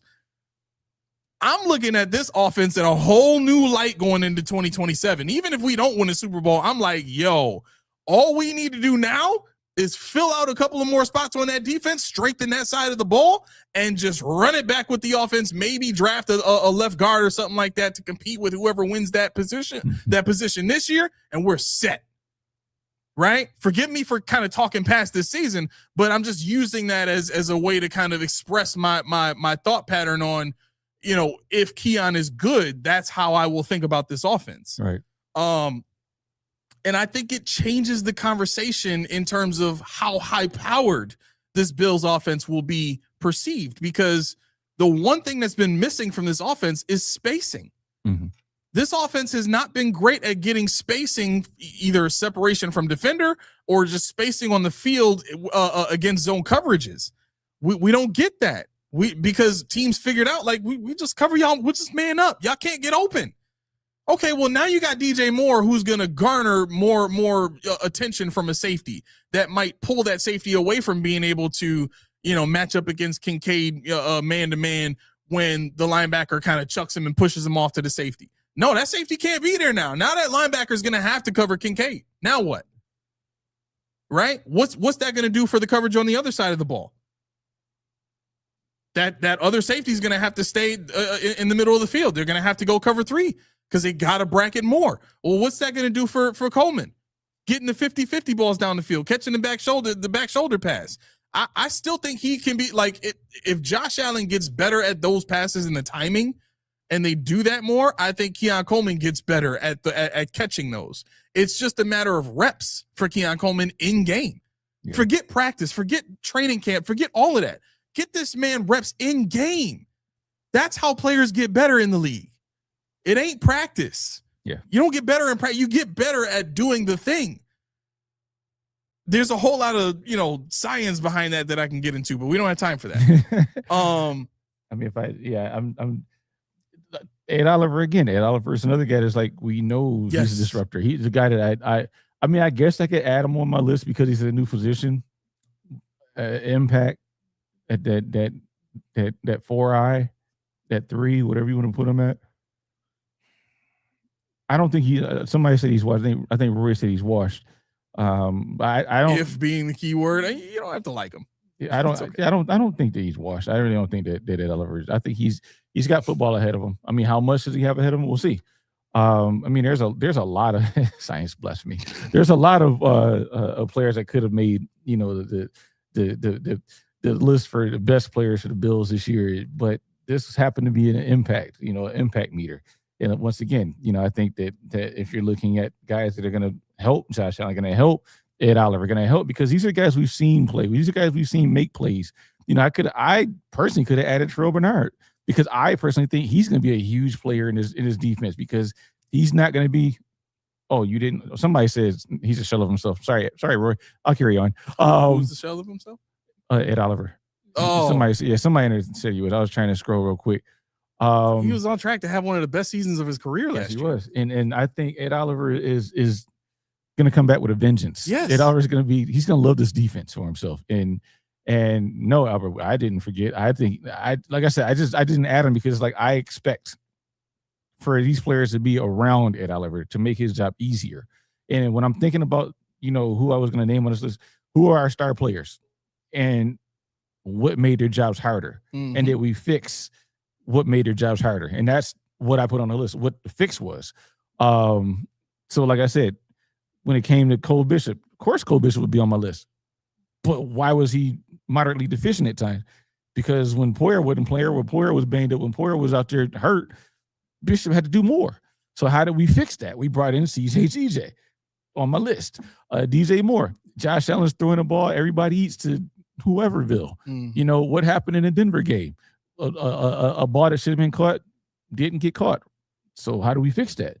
DJ Moore. Okay, he's going to make that catch. So he's on my list. Josh Allen is getting destroyed in the Atlanta game, getting destroyed in what was it? The Atlanta game and what was it? The other game? Was it Houston? Yeah, Houston, Atlanta, where his life was just rough because he was getting pressure from the left side. Deion Dawkins, get your ish together. Problem solved. So that's kind of how I went with this list. And I didn't go with the easiest MEJE. I'm scared when Nate puts letters and stuff. I'm like, I don't even want to know. I'm not asking. I don't want him to say it. Yeah, that's the thing. We did rush Ed back. And you see what happens when you rush people back. But why do you rush people back? Because you don't have faith in anybody behind them. And that was a recurring theme with McDermott. And that's why I'm led to believe that he didn't like most of the players on the team. Yeah. Because he didn't trust them. Yeah. Everything was bail. Everything was this. Everything was coverage for something. It's like, I don't want him on the island. I don't like him over there. I don't want him doing this. We got to rotate these guys because we don't have one guy he's not rotating Myles Garrett. I guarantee you he's not going to rotate Myles Garrett. No, there's no way. So some of it was McDermott philosophy, but I think some of it was, this ain't it. Right. He's not good enough to just be out there the whole time. Like, no, come on. You're tired, sir. Yeah, right. And you mix that with the inability to be creative. Oh, it's bad. So you got to have Ed Oliver. You got to have Michael Hoyt. You got to have these guys. And what's that in third? I know Deion had a concussion in Houston, and that was at the end of the game, I believe. Yeah. But the thing is, when you're playing with bad technique because you're out of shape, things like that happen. Actually, I don't even think he played in Houston this past season. No, he didn't. Yeah, he didn't. He didn't. Both tackles didn't play in Houston. Yeah, he didn't. That was Tylen Grable. I think Grable and what was the other guy? Vandermark. Yeah, Vandermark. Yeah. So yeah, no, he didn't play. That's right. I wanted to look at where. You know what? Benford is that. Let's talk about Benford for a quick minute here, as far as his impact in this defense. This is what happened. I'm turning Discord off tonight. No, wait. Somebody else said it. I didn't say it. Somebody else said it. It's always y'all said. Yeah. Y'all said. I know. We get blamed for everything by Dorothy. Where is it? Man, so somebody said it, man. Somebody said it. I gotta find it. Where is it? Somebody said it. Somebody said it earlier that that Benford is. Oh, here we go. Sam says he's talking to Steve, but he said that's why we needed IGB over Benford. And I saw that and I'm like, I kind of thought the same thing when IGB was drafted. I'm like, you drafted a guy in the second round. Maxwell Hairston fits this defense, in my opinion, better than Benford does, and so does IGB. I'm not sure how safe over time Benford is going to be. Benford talking these notifications off. Yeah, buddy. Pretty much right, best. No, I mean, like, I'm trying to approach this from as much of a analytical standpoint, just like very grounded analysis when I say this. But Benford's skill set was better suited for McDermott's defense, and it's why he was so successful. I don't think are the Bills going to still play a significant amount of zone? Yes. Is the zone coverage going to be the same as it was, or the same scheme or design as what McDermott was doing? No, it's going to be very different, and it's going to be disguised differently too. So the conversation for the coaches has to become, how much of this do we have to adjust for Benford because of what he can't do? And I think that question over the span of the season, based off of what I've seen from Benford, is going to grow. I don't think it's going to shrink. Right. I don't think Benford is going to come out and just shut everybody up and just shut it down. I don't think his skill set allows for that. So, and that's not me like just doubting his capability. Like he's already shown you what he's capable of as far as man coverage is concerned. Go back to 2 years ago in the AFC Championship game against the Chiefs and watch him try to cover Xavier Worthy. Period. I don't need to say any more than that. Him coming in general, he played more safety in college than he played corner. That should tell you right there. You played more safety in college than corner, and you come on to a team where the coach specializes in simplifying things for young corners and amplifying the play of his safeties. What does that tell you about Christian Benford? We're about to see a real change now in the way that he plays the game. And I'm telling you, if he comes out and he is the same caliber of player for this defense that he was for McDermott's defense, I'll be impressed, because I expect him to take a step back. But a lot of that is going to have to do, like I said, with the coaches and how they make things easier for him, which is what they're supposed to do. I'm not saying that to mean that I'm just going to disqualify Benford even if he is good. That's not what that means. Like I said, I will be impressed. I'll give him credit. But that doesn't mean we can't get better at the position. Yeah, and that's the thing. Everybody had IGB slotted to be the Hairston replacer, and it could be further distinct from the truth. Obviously he'll come in more than likely if Hairston goes down for any length of time, any injuries, whatever the case may be. But he's not going to take the job from Maxwell Hairston on the strength of what he's asked to do. A lot of people are mentioning Toriano Pride. A lot of speed. He doesn't have the outside ability. He's a slot guy. Not in the NFL. In college, he got away with a lot of stuff. Yeah, he's a slot guy. That's where he's going to live. And I think he'll be very good at it. But I think, when we're looking at who we have on his team, Leonard did say that he's going to look at what the players are able to do, the abilities of the players, and mold the scheme around them. But he also said this isn't what his scheme is going to end up being, when the end all be all occurs. So that does tell you that what you see right now, even if you say, "Oh, I told you this is going," it doesn't mean it's going to be permanent. Next draft or whatever the case may be, next offseason, you can see that your favorite player get replaced by somebody else. For sure. You can see Landon Jackson come in here and like just really confuse everything. And going back to Buffalo, you look at the snowman video where he was throwing the watermelon.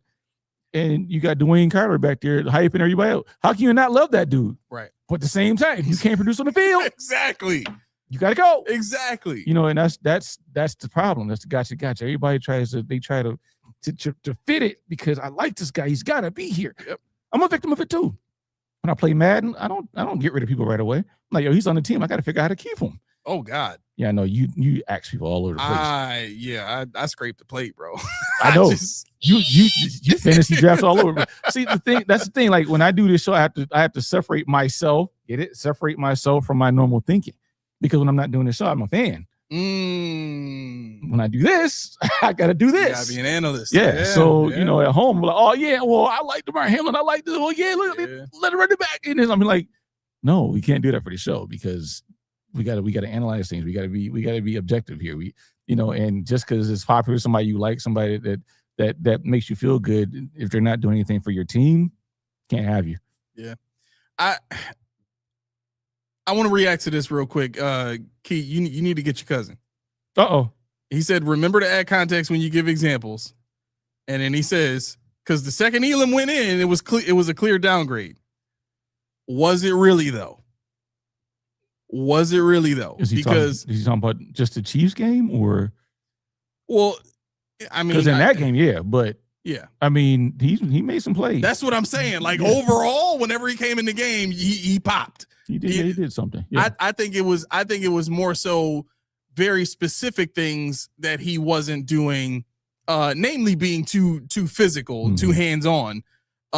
Diggs not liking him and all that kind of stuff that went into him not getting the starting position. Right. I think the humility of Christian Benford, the background of Christian Benford, and the fact that Christian Benford was a very safe player that did not get beat off often, but also at the same time was not a playmaker, in the way that Elam was. Mm-hmm. Like Elam had the athleticism to jump and intercept balls that weren't going to him. Yep. Right. And so far, the only play that wasn't going to Benford that I've ever seen Benford make was last season against the Bengals, where he, Burrow was trying to, throw that, quick, and it got tipped, and Benford went up and got it. Or I think Burrow just threw it bad. Like it was just bad. Benford went up there and made a hell of a play. Right. So like that, I'll give to Benford. But other than that, every other interception that I've seen Benford have, he's been trailing in coverage, which was part of the design of that particular play design. And because the ball was, either underthrown or the quarterback got hit or something like that, Benford was in position to just catch the ball. Like it just came to him. You know what I'm saying? But I didn't see him undercut routes and just pick the ball off. I didn't see him, just snatching balls out of the air, coming out of nowhere and making plays where the receiver thought he had, the defender beat or anything like that. It's not Benford's game. No, he's sticky. You're just not getting open on him. Right. Like, he's not going to recover. He's just not going to let you. What Benford has been great at is making the quarterback look somewhere else. Yeah. Yep. If you want to categorize Benford's, it's his job has been making the quarterback look somewhere else. And look, if you have an elite pass rush, that's all you need. Mm-hmm. That is all you need. But if you don't have a great pass rush, he's going to look average. Because against the better receivers in the league, he's not going to be your shutdown guy that you can count on. You know what I'm saying? So, and I mean that I understand that point can go across the board. Yeah. Go ahead. No. I do want to say this for those of you that are just joining us or new to the show or don't understand why I am the way I am.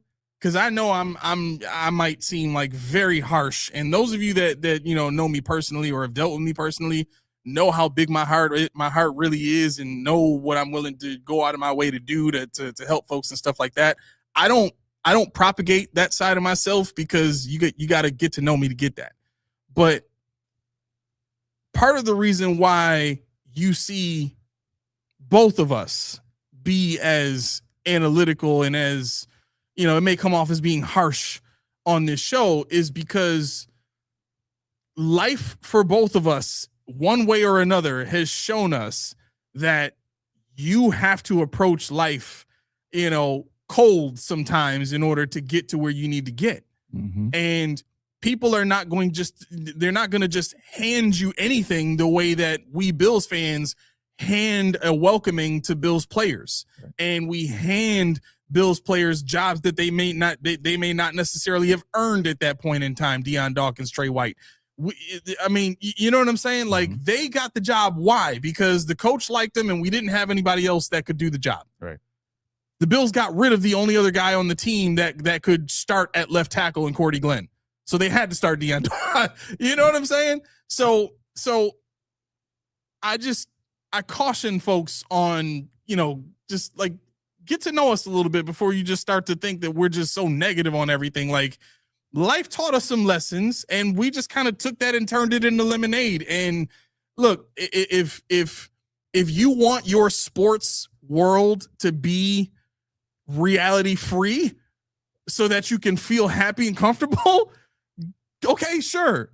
You know what I mean? But we're not gonna force you to stick around. You don't have to stay. You know what I mean? But we like to be grounded. We like to take a real life approach because it's what we know. So we talk about what we know. And I couldn't do anything more than that. Yeah. And Roy, no, we were talking about fantasy. I was talking about, he does on Madden, there's this thing called fantasy draft. Or this is fantasy draft, right? That's what it's called? That you do on Madden all the time? Yeah. Well, basically you are the Bills, but you have no players. So you can select your whole roster from every team. It's like a draft of current players. And he gets, he'll get Josh Allen and he'll get James Cook. And then he'll go get, Jamar Chase and whatever the case may be, the best tight end, best all that. And it's not the fantasy you're thinking about. It's just something different. But we will talk about fantasy later, though.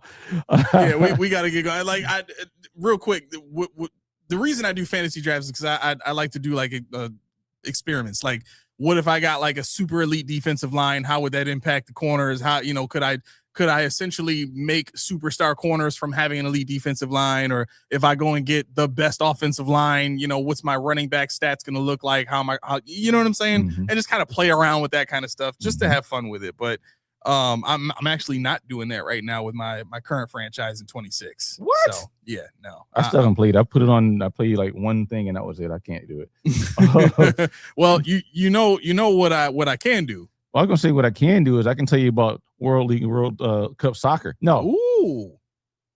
How about that ooh was good. But you don't ooh like that when it's Reed's tea though. Oh no. You bring it up another level. Your octave changes. Oh my God. And it's hot outside. And I mean, the car ride, what could you do with ice cold Reed's tea right now? I mean, I can have a key wiser, I can have a nice little bat, but Reed's tea doesn't get detected on breathalyzers. Mm-mm. But what it does do, it gives you one part refreshing, one part delicious, two parts healthy. That's what you can expect when you're drinking something that only has 4 ingredients. I don't drink tea, but let me tell you, that's a good drink there. What are you doing? Head over to Reed's, get yourself a case. I'm not saying individual anymore. Passe. We're not doing that. I want you double-shouldered with the good stuff. But in the interim, click the link in the description below. Let them know that Post Podium Podcast sent you. All right. To those of you like we talked about with the gentleman earlier, if you hopped into the chat for the first time today, or if this is your first time, watching us, and you just decided that let me just hop in the chat and say something real quick. You're now part of the family. Ain't no getting out. Ain't no blood in, blood out. Like, you're just trapped now. So the door is shut behind you, and there's a bunch of people in front of you with big smiles on their face and arms wide open. You made a grave mistake. Yeah, you can either be scared or you can just welcome it. So let's get to the music. Turn that up just a little bit. All right. If you're hearing the music, that means it's time for us to jump out the window. So if you have not done so already, if you enjoyed the show, if you enjoy what we do here, and you want to show your support in the freest of ways, you can give us a like, a subscribe. You can also help yourself out and hit that notification bell and give yourself notifications whenever we put out new content. We're constantly putting out new membership stuff. We have our Coach D's Corner coming up very soon. I have gotten word back. We are very, very close to being able to get Deion Walker on the show soon. So efforting for that. Fingers crossed. We're gonna get some coverage from training camp, so I'm in the process of getting tickets for our team here, so we can get out there and and really get some good info from what's really going on at St. John Fisher there. So stay tuned for all that. You got to have the notification bell on in order to get that kind of stuff. Other than that, thank you all for tuning in. We could not be doing what we're doing without you guys. Like I said, we were supposed to have Dave from Built in Buffalo on the show today. He's either going to be on with us. Well, we're not doing the show Friday, so he's going to more than likely he's going to be on next Monday. Okay. And that's solely to just announce our partnership with Built in Buffalo. We're joining the Built in Buffalo network. They are going to carry the show on all of their platforms. It's going to be awesome. You guys are going to tune in and you're going to be amongst the biggest Bills community following in Bills fandom, right? Which is cool, right? So I'm excited for that. You guys should be excited for that. And that's all I got. So this has been the Post Podium Podcast, home of the All Truth, No Sodium Takes. I have been your co-host, Aramis. I've been 40 Keys. All right, you guys have a great night. Enjoy the rest of your week. See you next Monday.